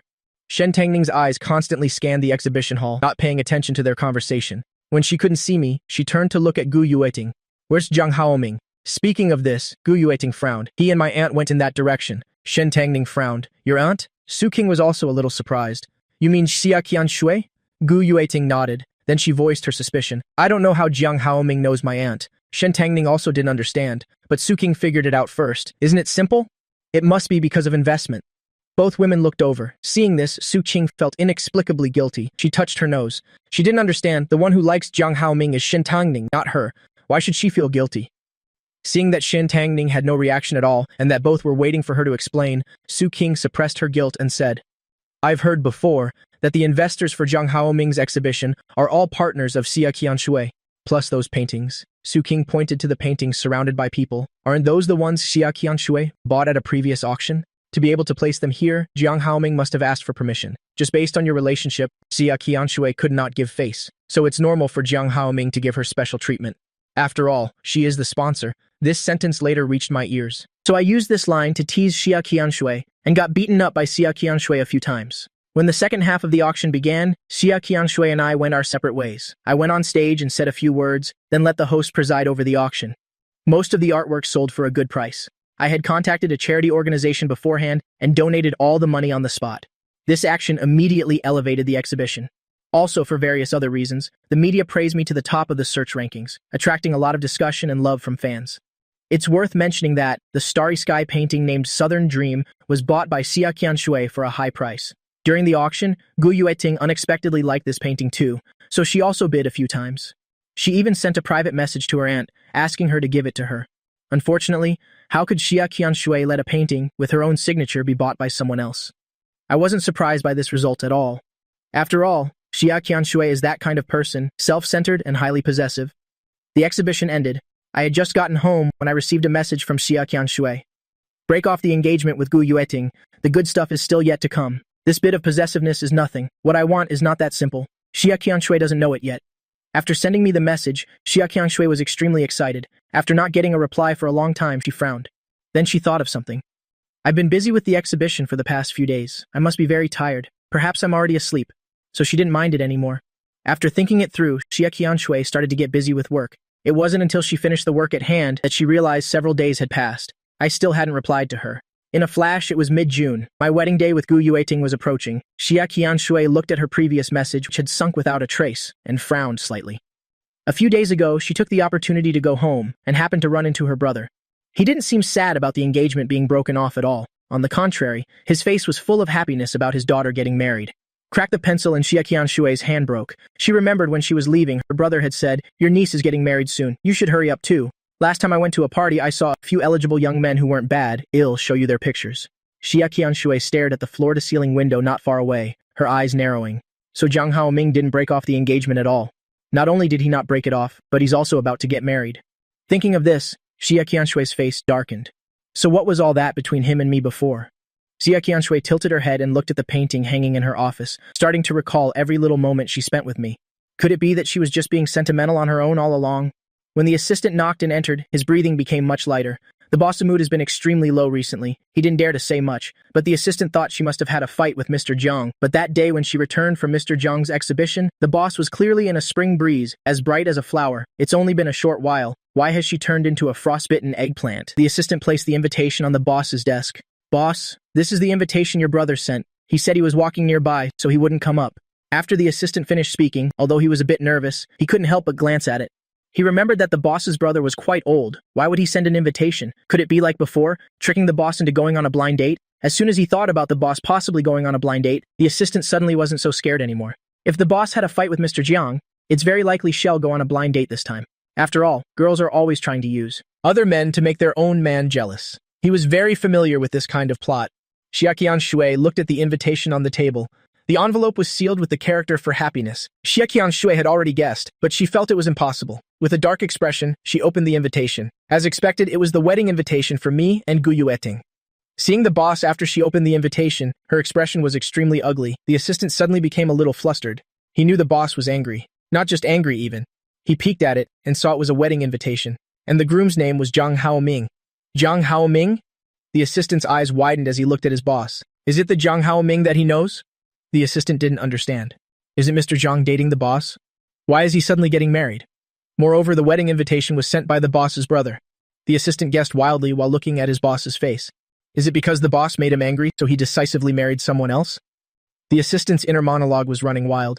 As for Xia Qianshui, she had no time to care about these things. She grabbed the wedding invitation, stood up, rushed to the parking lot, and drove away, calling me while driving. Hello? The voice on the other end of the line was normal, exactly the same tone as every time she had spoken to him before. It was as if he wasn't the one about to get married. Where are you? I smirked slightly. At the apartment, Xia Qianshui said immediately. Wait for me there. She hung up right after saying that. Xia Qianshui drove towards my apartment.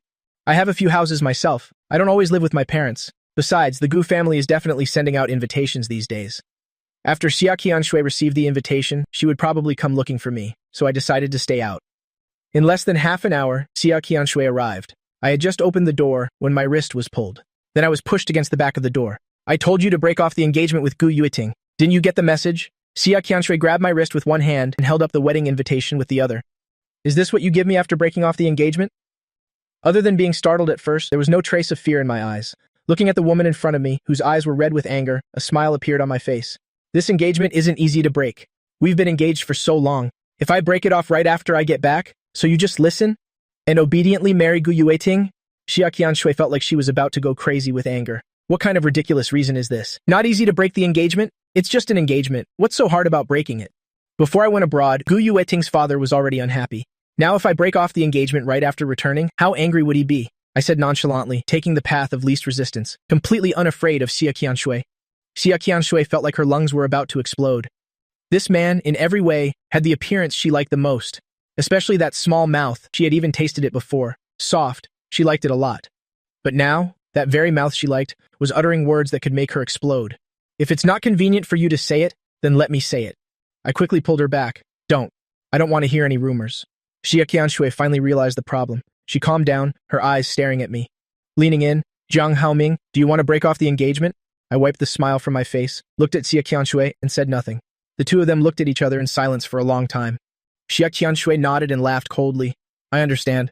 I was just being sentimental. After saying that, she let go of me and opened the door to leave. Reaching her car, Xia Qianshui finally couldn't hold it in and kicked the tire. Xia Qianshui's assistant discovered that ever since the boss ran off with the wedding invitation last time, her expression had become even darker upon her return. The atmosphere was even heavier than before, no longer a frostbitten eggplant, but a suppressed volcano about to erupt. He could feel that the boss was about to explode. Xia Qianshui called back the assistant who was about to go out. Go investigate someone for me. The assistant stopped in his tracks, hearing this before he could even turn around. His eyes immediately widened. Then he turned around with a normal expression and quietly awaited his orders. But inside, he was screaming, "Here it comes! The gossip is waving at me." When he saw that the person he needed to investigate was the boss's niece, Gu Yueting, the assistant was even more shocked. Maybe on July 18th, the boss will go and snatch the bride. Therefore, the assistant investigated without missing a single detail. He quickly found some clues. Boss, this is about what happened after Mr. Jiang went abroad. regarding Ms. Gus' situation. Please take a look. Xia Qianshui opened the file. The first page was a photo of me and Gu Yueting together. She frowned, looking at my bright smile, then turned to the next page. Seeing a photo of a strange man, Xia Qianshui frowned. The assistant standing beside her saw this and quickly explained, "This is the lover that Ms. Gu took in after Mr. Zhang went abroad." Xia Qianshui turned her head to look at the assistant. "What did you say?" The assistant understood his boss's shock. When he investigated this news, he was also extremely shocked. So he continued to explain, "This is the lover Ms. Gu took in. His name is Song Jingxing. He's a university student from a single-parent family. His mother is hospitalized with an illness, and Ms. Gu is paying for all the medical and hospital bills. Furthermore, Ms. Gu also gave Song Jingxing an apartment. Even if it's not explicitly said, who wouldn't know this is a sugar daddy situation? Besides, when Mr. Jiang went abroad, he didn't break up with Ms. Gu. They even have an engagement. If Ms. Gu wasn't keeping him as a lover, could she have been looking for a boyfriend?" Xia Qianshui flipped through the file, her eyes filled with anger and shock. "Is this the person he is about to marry?" The assistant looked at his boss's angry expression and couldn't help but say, "But I think Mr. Jiang probably knows about this."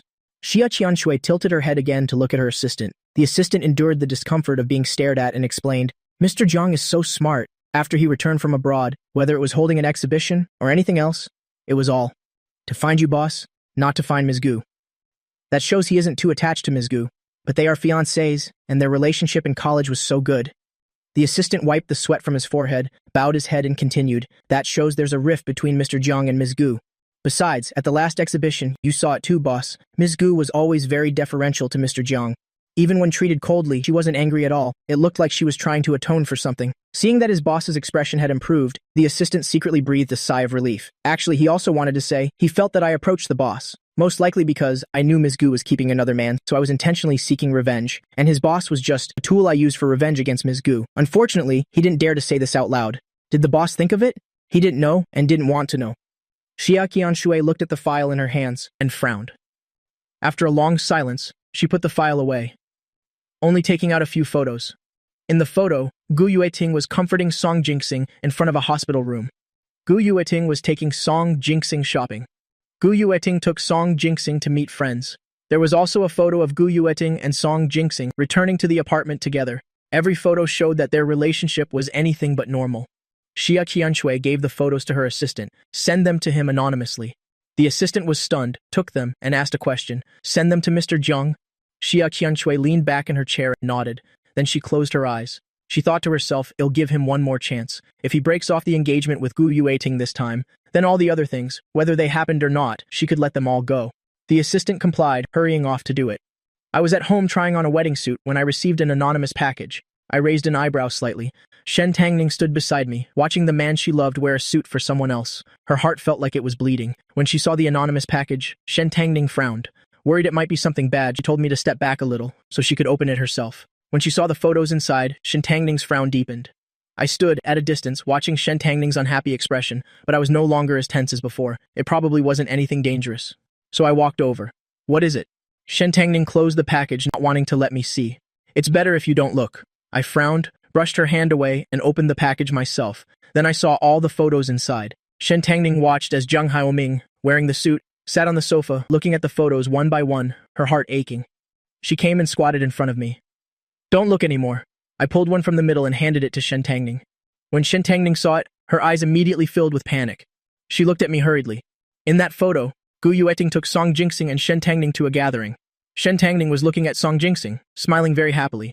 "No, it's not like that. At that time I lowered my head slightly, leaning close in front of Shen Tangning, our breaths mingling. "Shen Tangning, since I've been back this time, I always feel like you are no longer just my friend. You have someone else." My broken way of speaking made Shen Tangning's heart skip a beat.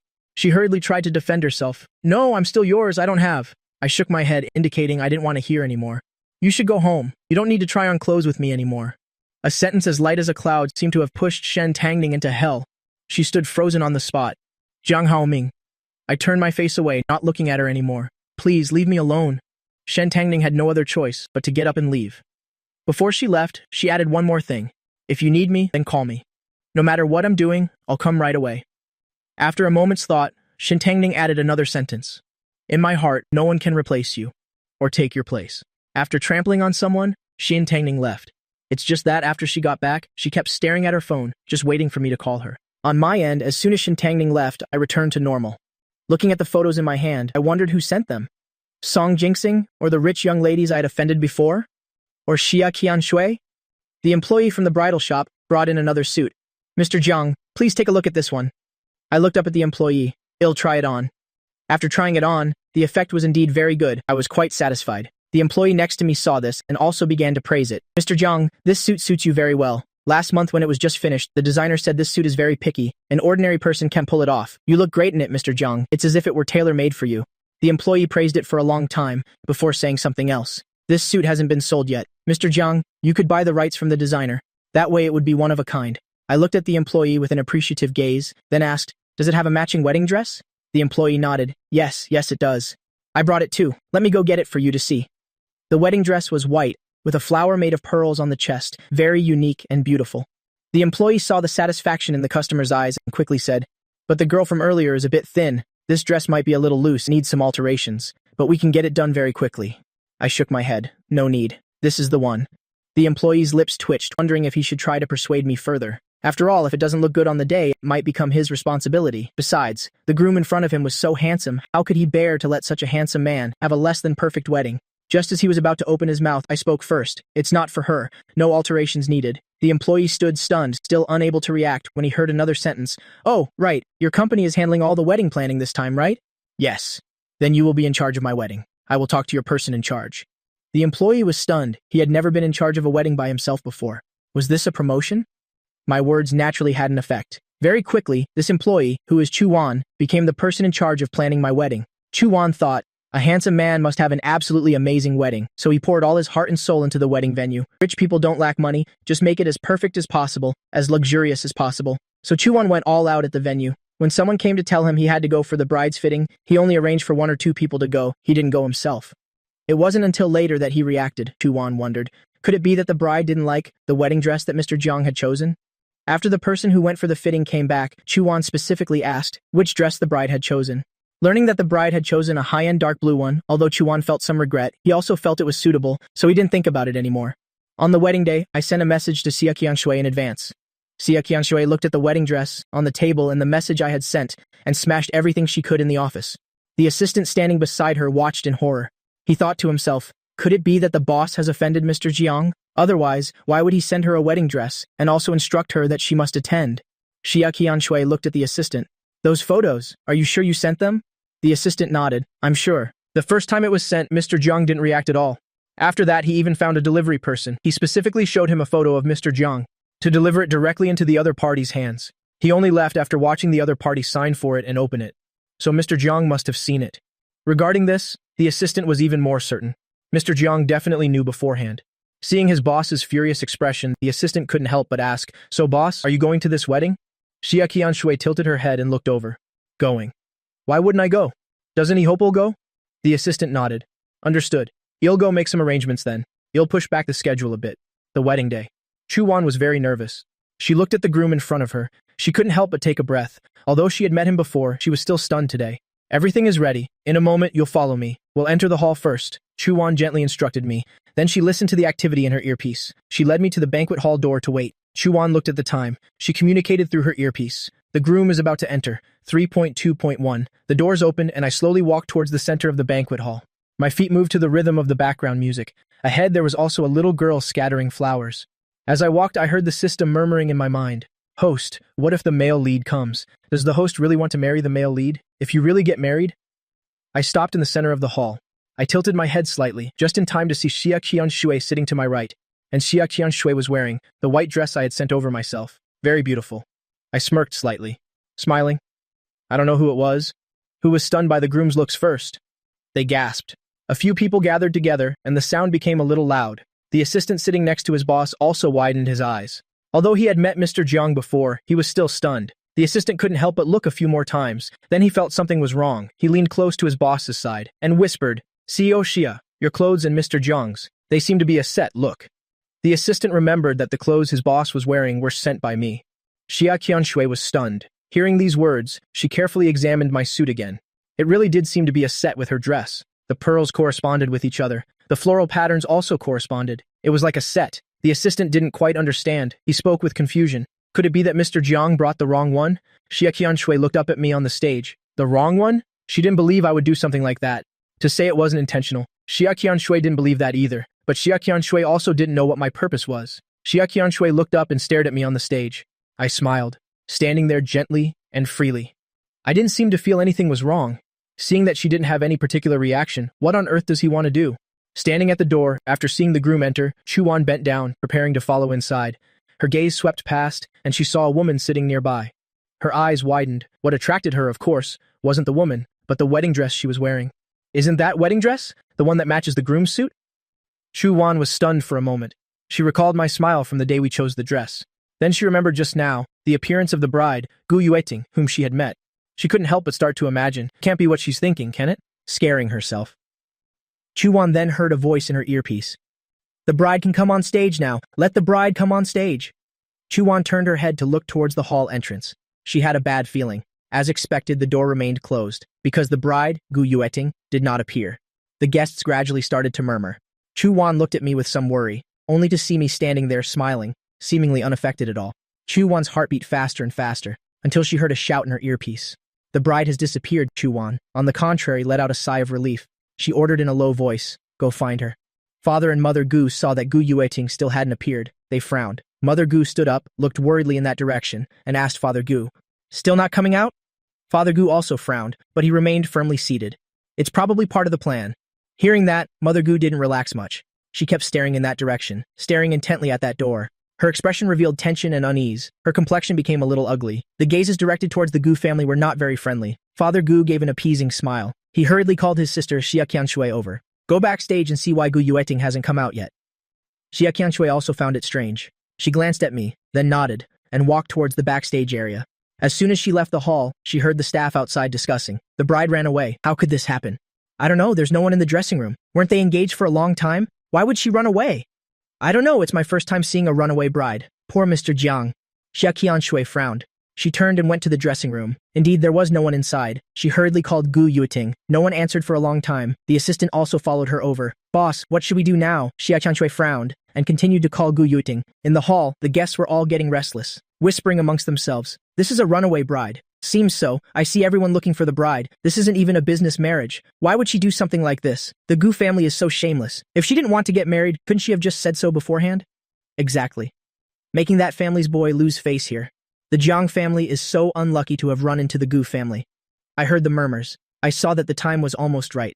So I turned my head and looked around, just in time to catch Chuan's eye. I smirked slightly and beckoned to her with my finger. Chuan was hearing in her earpiece that the bride couldn't be found. When she saw me wave at her, she looked around and found that she was the only one standing on this side. So she walked to the side of the tea stage and climbed up. Mr. Jiang, what is it?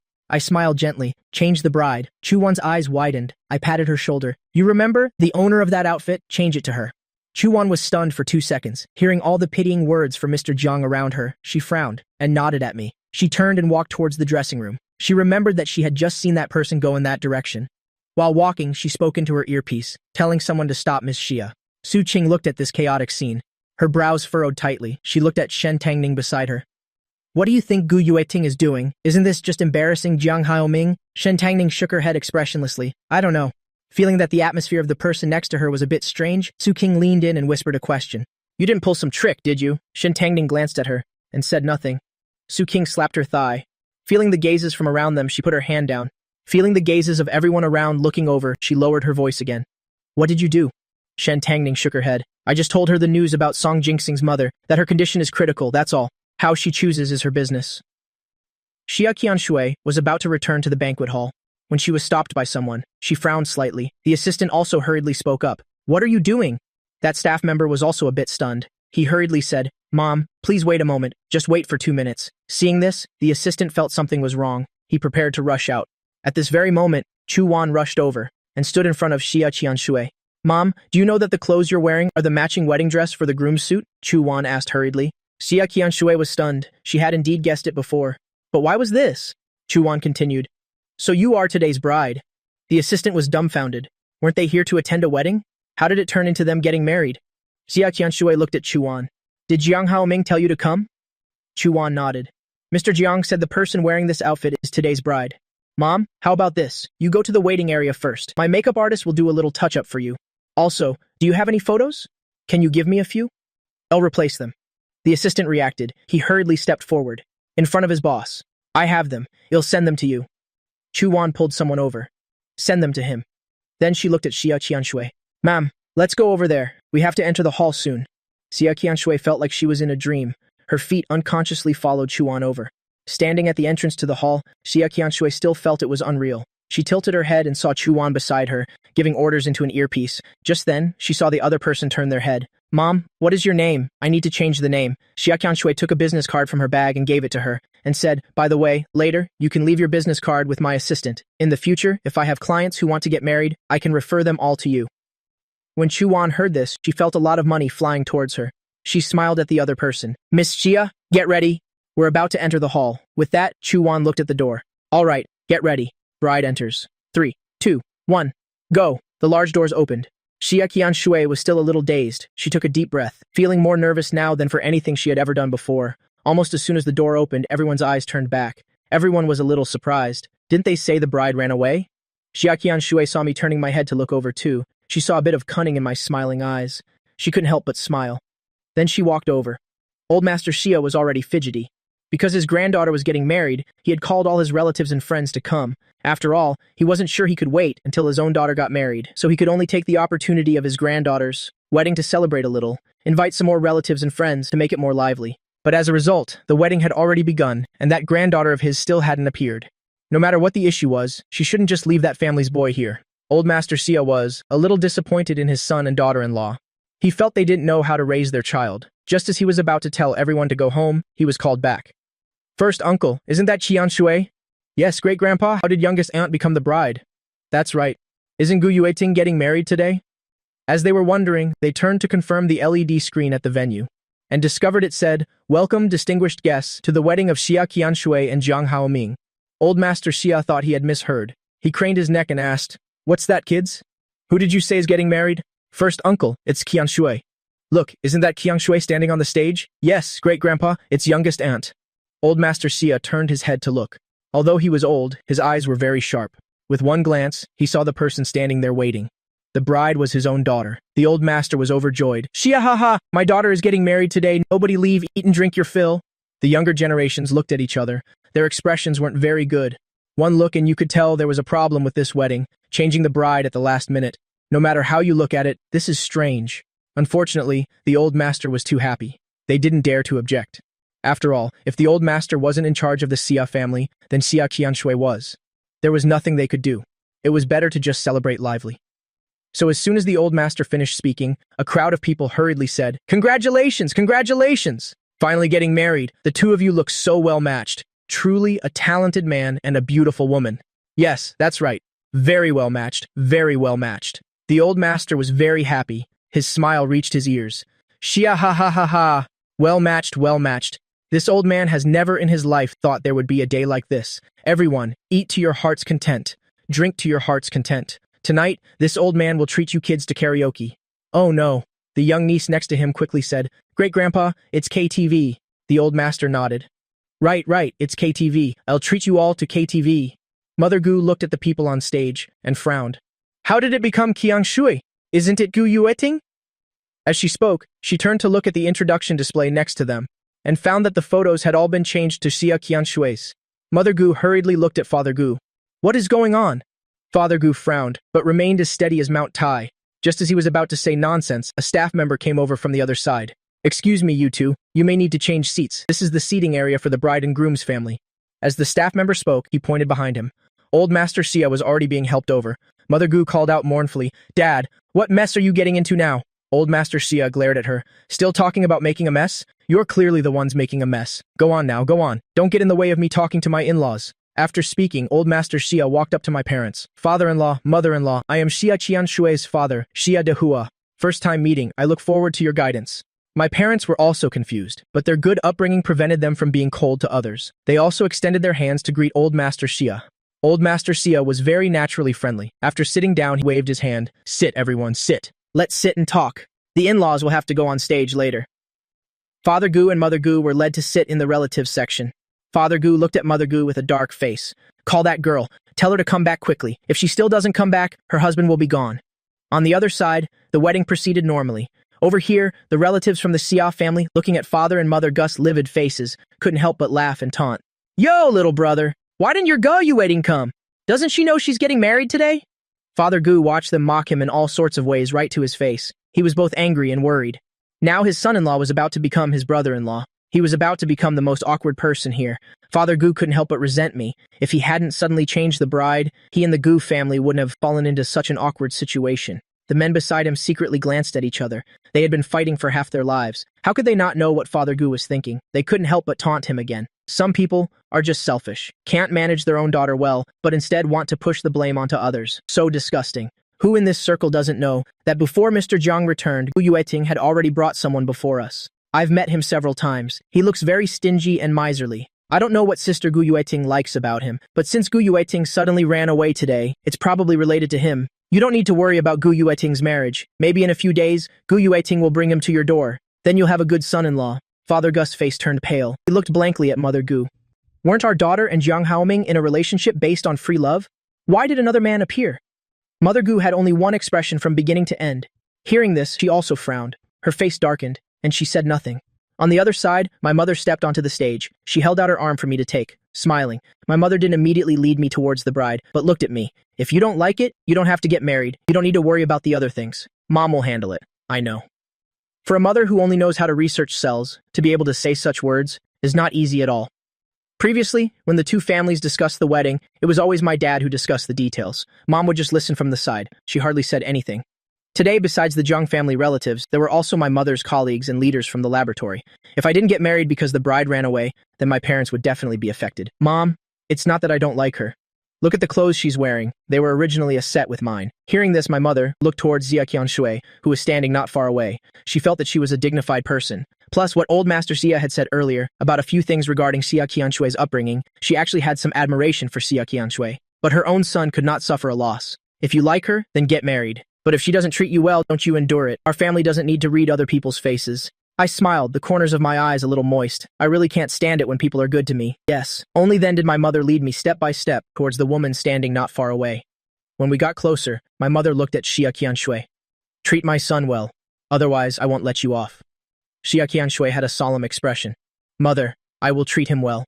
I looked at the serious expressions of the two women. My mother handed me over to Xia Qianshui. Watching the two of them walk away together, the corners of her mouth curved into a smile. Then walked off the stage. Old Master Xia's eyes were also a little moist. Seeing my mother come down, he quickly stood up to greet her. In-law, please sit. Please sit. My father had already spoken with the old master for a while. He had a clear understanding of the Xia family situation. He knew that my joining the Xia family wouldn't involve complicated relationships. Moreover, the young couple would live separately. The relationship with relatives is also good. After all, the other members of the Xia family all rely on Xia Qianshui to live. They wouldn't intentionally target us in their hearts. Dad felt that the Xia family was a bit better than the Gu family. Thinking of the Gu family, Dad's expression turned a little ugly. This time, the Gu family went too far. Just now, when Gu Yueting disappeared, the Gu family didn't react by apologizing or looking for her. In short, there was no indication that they wanted to resolve the matter. Isn't this just pushing me to a dead end? Dad is not a vengeful person, but this time, he will remember it. On the other side, the Mick was adjusting the atmosphere because he was someone Chu Yuan found. His abilities were very good. With just a few words, he warmed up the cold atmosphere again. Then it was time for the elders to give their speeches. The Mech invited Old Master Xia onto the stage. Old Master Xia happily went up. To be festive today, he wore a very fitting Sun Yat-sen suit. Old Master Xia stood on the stage, holding the microphone, extremely happy. Today my daughter is getting married. I am very happy. I used to think that with my daughter's personality, she might not get married. When she was young, she said that when she grew up, she would work in my place. Now it seems, she really did it. Old Master Xia said a lot, and I listened. At the same time, I tilted my head to look at Xia Qianshui. Xia Qianshui noticed, and also turned her head to look at me, smiling. If he brings up my embarrassing childhood stories later, don't listen. I laughed loudly, then I'll have to ask a lot more. To see what embarrassing stories Gyo Xia has from her childhood, Xia Qianshui hugged my waist, couldn't help but rub against my palm. She whispered in my ear, "You like it that much?" "I'll tell you tonight," I chuckled and raised my head to continue watching the old master speak.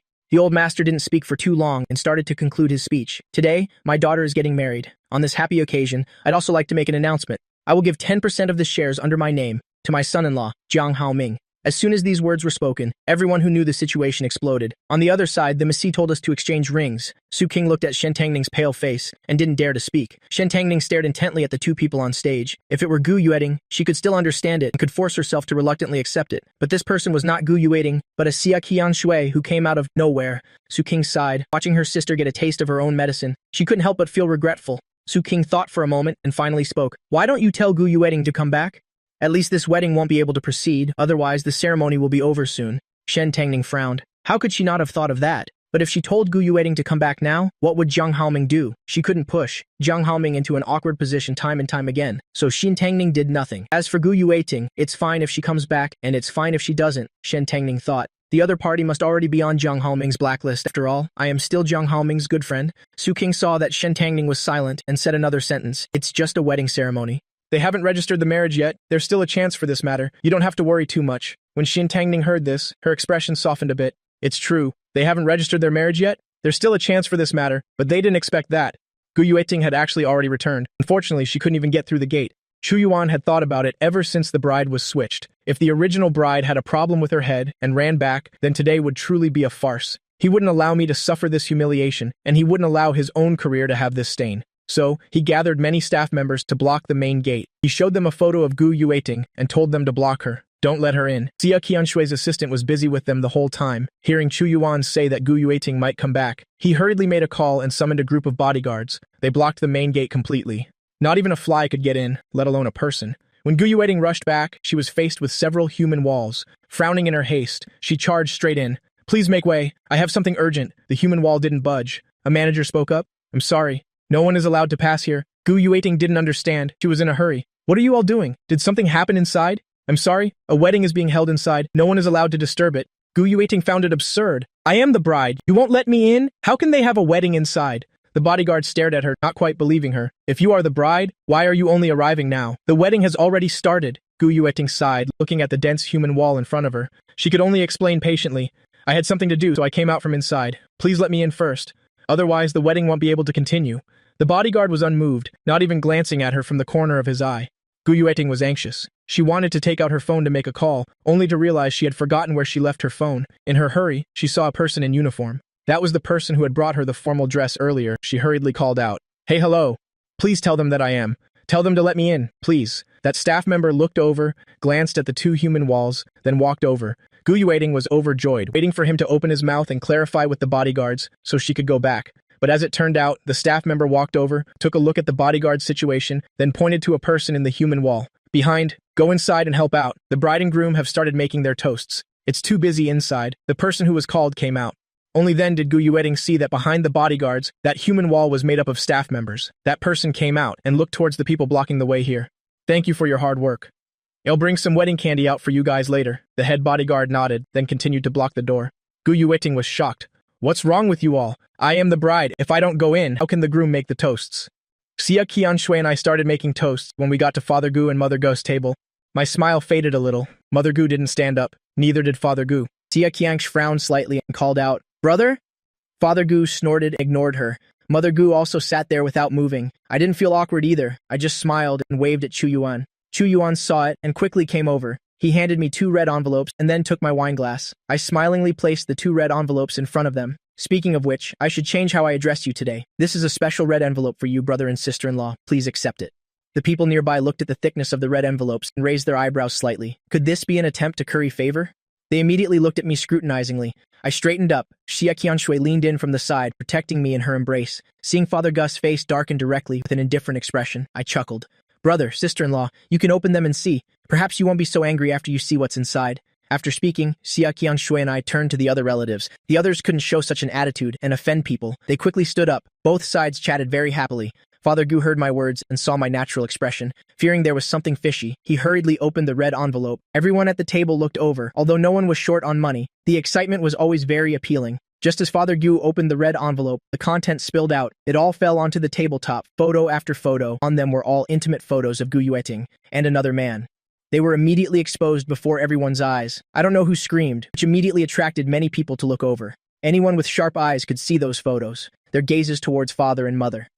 Gu immediately turned sour. When Mother Gu saw this, she frowned slightly and also opened her own red envelope. It was also a stack of photos. The main characters were the same, only the background was different, like a newlywed couple. Mother Gus' face immediately turned even darker. I saw that everyone around had pretty much seen everything. Then I said with a surprised expression, how could I have taken the wrong ones? As I spoke, I turned and took back from Chu Yuan's hand 2 ordinary, thin, red envelopes. These should be the right ones. I'm sorry, brother, sister-in-law. Xia Qianshui, seeing this scene from the side, couldn't help but shake her head and laugh. She knew I hold a grudge. After speaking, I turned my head towards the relative who had just stood up and properly made a toast with Xia Qianshui, completely ignoring the awkwardness of father and mother Gu. Although I said I gave them the wrong ones, I didn't take the photos back.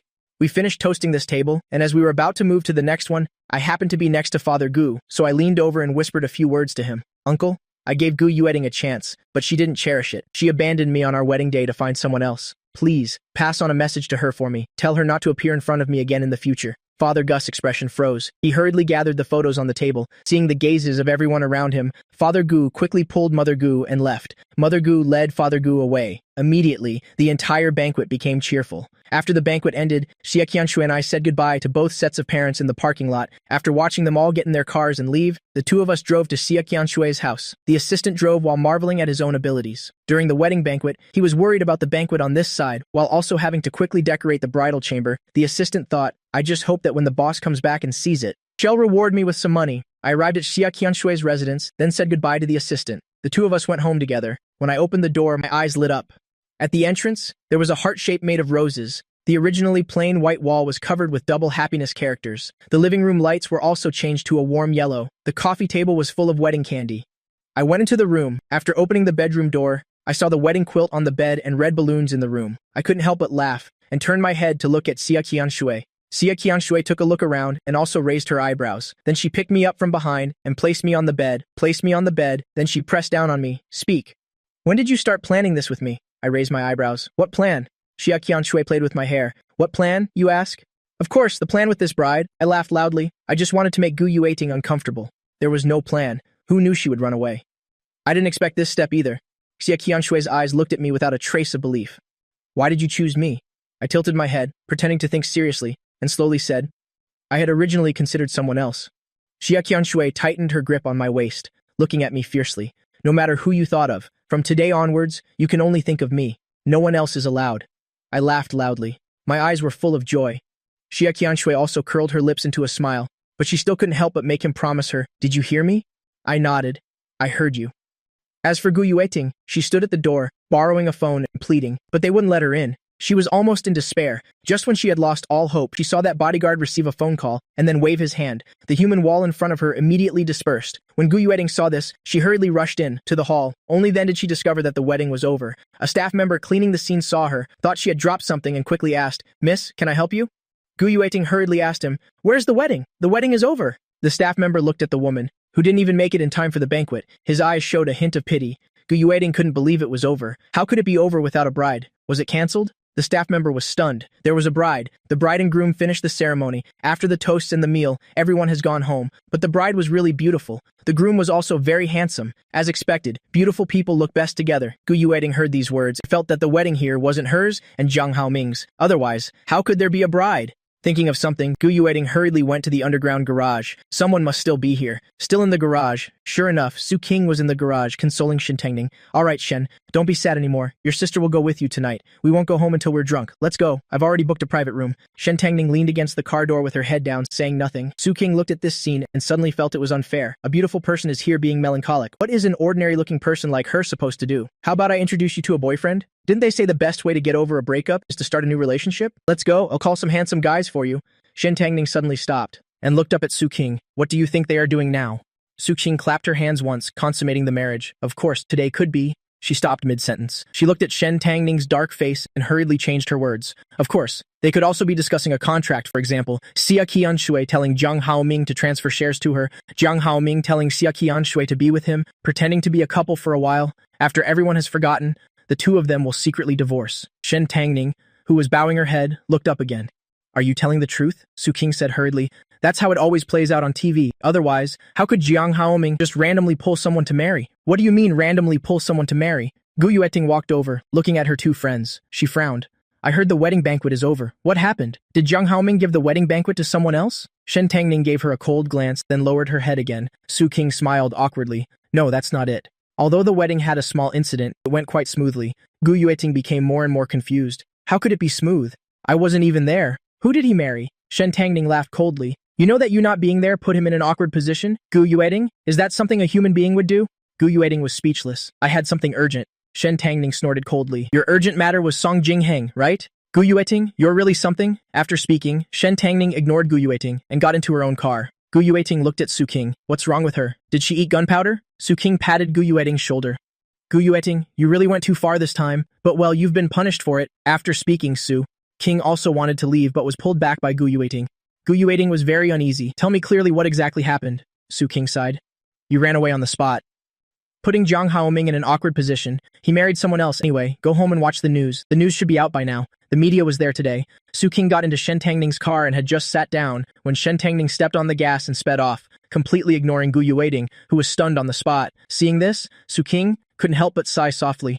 It seems their friendship of over 10 years can't continue anymore, but Su King also didn't expect that she and Gu Yueting had known each other for over 10 years, yet it seemed she had never truly understood Gu Yueting. The things Gu Yueting did, she really couldn't accept them. Gu Yueting stood on the spot. Her mind was filled with Su King's words. Jiang Haoming has married someone else. Jiang Haoming has married someone else. Who did he marry?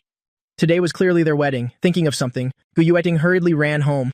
By the time she got home, it was an hour later, and at this time, the media had already reported about the wedding. When Gu Yueting walked through the door, the TV was broadcasting shocking news. Young genius artist changes bride at the wedding. What could be the reason? The young genius artist got married today, but the bride ran away on the spot. After the genius artist was abandoned, Gu Yueting stood in the living room, watching the images reported by the media. She was stunned. Mother Gu and Father Gu were sitting on the sofa watching the news, wanting to see if the media was slandering the Gu family, when they discovered their unfilial, uncontactable daughter had returned. Ba Gu was so angry he was fuming. He shot to his feet. What on earth are you doing? Gu Yueting lowered her head. Dad, I'm sorry. I had something to do today. Slap a stack of photos was thrown in Gu Yueting's face. Gu Yueting lowered her head and saw the pictures on the ground. Her face paled slightly. Ba Gu roared. Is this the matter you were talking about? How important is this matter? So important that you could abandon the husband who was in the middle of your wedding ceremony? To run off and do what? Was he on his deathbed and wanted to see you one last time? Or did he leave you hundreds of millions in assets for you to go and collect? Gu Yueting pursed her lips. She explained in a small voice, his mother is very sick. Is that your mother? Ba Gu became even angrier. Gu Yueting, is this how your mother and I raised you? Why were you in such a hurry? I'm afraid that if I were seriously ill one day, you wouldn't be in such a hurry. Dad. Gu Yueting looked at her father in disbelief. In your eyes, am I really that unfilial? Ba Gu laughed coldly. Do you still have the face to call me dad? Do you know the results of my annual health checkup? Do you know the results of your mother's health checkup? Do you know if there's anything wrong with the two of us? Gu Yueting was speechless. She really didn't know. Her parents seemed healthy, so she hadn't paid attention to these things. Her parents shook their heads in disappointment. But you go and find doctors for someone else. You're so anxious and worried about someone else's mother. When your mother was hospitalized, you didn't know. When someone else's mother is hospitalized, you're busy running around. Gu Yueting, whose daughter are you exactly? Gu Yueting lowered her head. She said nothing. She realized she had neglected her parents too much. Besides, why was she so worried about Song Jinxing's mother? She had clearly broken things off with Song Jinxing. Ba Gu closed his eyes, disappointed in Gu Yueting, and also disappointed in himself. He had spent over 30 years raising her, giving her the best education, the best conditions, and in the end, he had raised someone who was inhumane, unrighteous, and unfilial. He felt like a complete failure. The wedding is over. The Zhang family has been completely offended. Don't go looking for Jiang Haoming anymore. As for this man, don't even think about bringing him into the Gu family home. I will not agree to it. If you insist on marrying him, then just sever ties with us. Dad, don't call me Dad. Ba Gu glanced at Gu Yueting. Tomorrow, there might be some bad press about the company. You should go to the company. Gu Yueting's lips trembled. Jiang Haoming, I will beg for his forgiveness. Dad, don't be angry. Ba Gu looked at his daughter, his eyes filled with incomprehension. Where on earth do you get the nerve to say such things? Gu Yueting pursed her lips. Her face alternated between pale and ashen. Ba Gu sighed. They were right. You really don't deserve Jiang Haoming. After saying that, Ba Gu turned and went upstairs.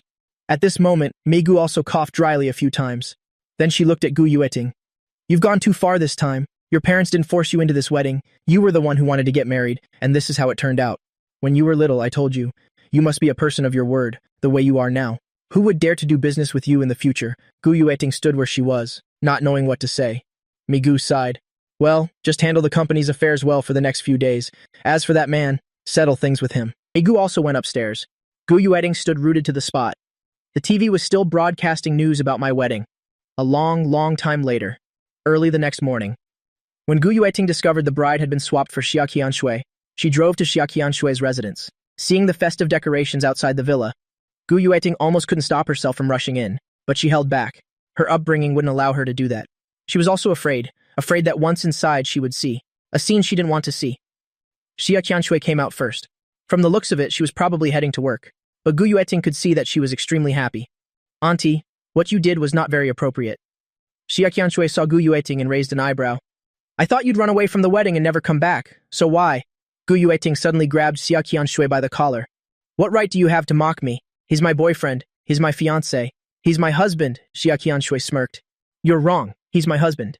As she spoke, Xia Qianshui pried Gu Yueting's hands off. Then she casually tilted her head, straightening her disheveled collar, casually revealing a hickey on her neck. When Gu Yueting saw this, her eyes turned bloodshot. We just had a small misunderstanding. I just need to explain it clearly to him. With that, Gu Yueting tried to rush inside. Xia Qianshui grabbed her, then pushed her forward, blocking her. Gu Yueting, grow up. The moment you ran away, you should have understood that. You had made your choice. When you left him alone at the altar, you no longer had the right. What gives you the confidence? To think that he would forgive you? Gu Yueting froze on the spot, looking at the door not far away. She couldn't accept it. She just couldn't accept it, hearing the commotion outside. I changed into some loungewear and came out. Weren't you heading to work? Why haven't you left yet? Xia Qianshui heard my voice. She frowned slightly. She didn't want me to see Gu Yueting. After all, Gu Yueting and I had feelings for each other for several years. I saw Gu Yueting and frowned slightly. Gu Yueting saw me. She rushed to come forward, with quick reflexes. Xia Qianshui pulled the waist-high garden gate shut, locking Gu Yueting outside. I laughed, giving Xia Qianshui an appreciative look. As expected of my wife, well done. Xia Qianshui looked smug, while Gu Yueting's face turned pale. I can explain. I'm tired of this, you explain. I won't listen game. I cleaned out my ear. Leaning against the door ungracefully. My eyelids drooped as I looked at Gu Yueting. I don't need an explanation. I already told your mother. I asked her to pass the message to you. Don't come looking for me anymore. It seems your mother didn't pass on the message very well. Gu Yueting said heartbrokenly. Jiang Haoming. It's been 7 years for us. It's been 7 years. How have you managed to regress so much? No responsibility, no accountability. You've even learned to keep a lover and have an affair. Gu Yueting, I'm really starting to wonder. What on earth did I see in you in the first place? Gu Yueting was stunned. She looked at me in disbelief. I stared back at her without a hint of weakness. My eyes were a little cold. Gu Yueting, don't come looking for me anymore. I find you filthy. Gu Yueting took a step back, almost losing her footing. It seemed she had never seen my true colors. Or rather, it was as if she never really knew me at all. I leaned against the door, a little tired. I said impatiently, Gu Yueting, no one is a fool. I said I would give you one chance. Xia Qianshui's heart tightened, her hand gripping the railing tightened. But you've already used up that chance. What I promised, I delivered. In your final moment, in that moment of opportunity, you chose that man. So what face do you have to come looking for me? Gu Yueting's face was ashen. She didn't know what she could say. I couldn't be bothered to say more. I looked at Xia Qianshui. If you're going to work, hurry up. Remember to have a word with management. Don't let anyone in. It'll disturb my rest. Xia Qianshui replied with a smile. You just get some good rest. I'll come pick you up for lunch at noon. Then we'll go move your luggage. I thought for a moment. There isn't anything important. Let's go shopping and buy some new things. Xia Qianshui nodded. We'll listen to you. I was pleased. I kissed her on the cheek. Then I turned around, waving as I walked back inside, watching the door close. Xia Qianshui then turned her head, warning Gu Yueting in a low voice. Don't come here again, or I won't let you off easy. Xia Qianshui arrived at the company. She noticed everyone's gazes were rather strange. As soon as she got to her office, she called for her assistant. Did something happen at the company today? No, sir. The assistant was confused. Meeting the boss's eyes, he suddenly remembered. If the Gu family dares to slander the big boss, immediately release all their past scandals. Xia Qianshui was satisfied. She took a red envelope from her bag and pushed it in front of him. Her eyes held a hint of pride. Your big boss is rewarding you. The assistant's eyes lit up. He put away the red envelope. His hand unconsciously felt its thickness. The corners of his mouth split into a wide grin. Thank you, boss. Thank you, big boss. Xia Qianshui returned at noon. She took me out to eat. After eating, we went to the Civil Affairs Bureau. I was stunned and tilted my head to look at her. Seeing this, Xia Qianshui smirked. What? Are you planning to be irresponsible again? Sensing Xia Qianshui's resentment, I chuckled. I just wanted to say, I didn't bring my ID card and my household registration book. Xia Qianshui gave a mysterious smile, taking the household registration book and ID card from her bag. I brought them. I raised my eyebrow. Why would my household registration book be with Xia Qianshui? Xia Qianshui saw the look on my face, smiling. Your mother gave them to me.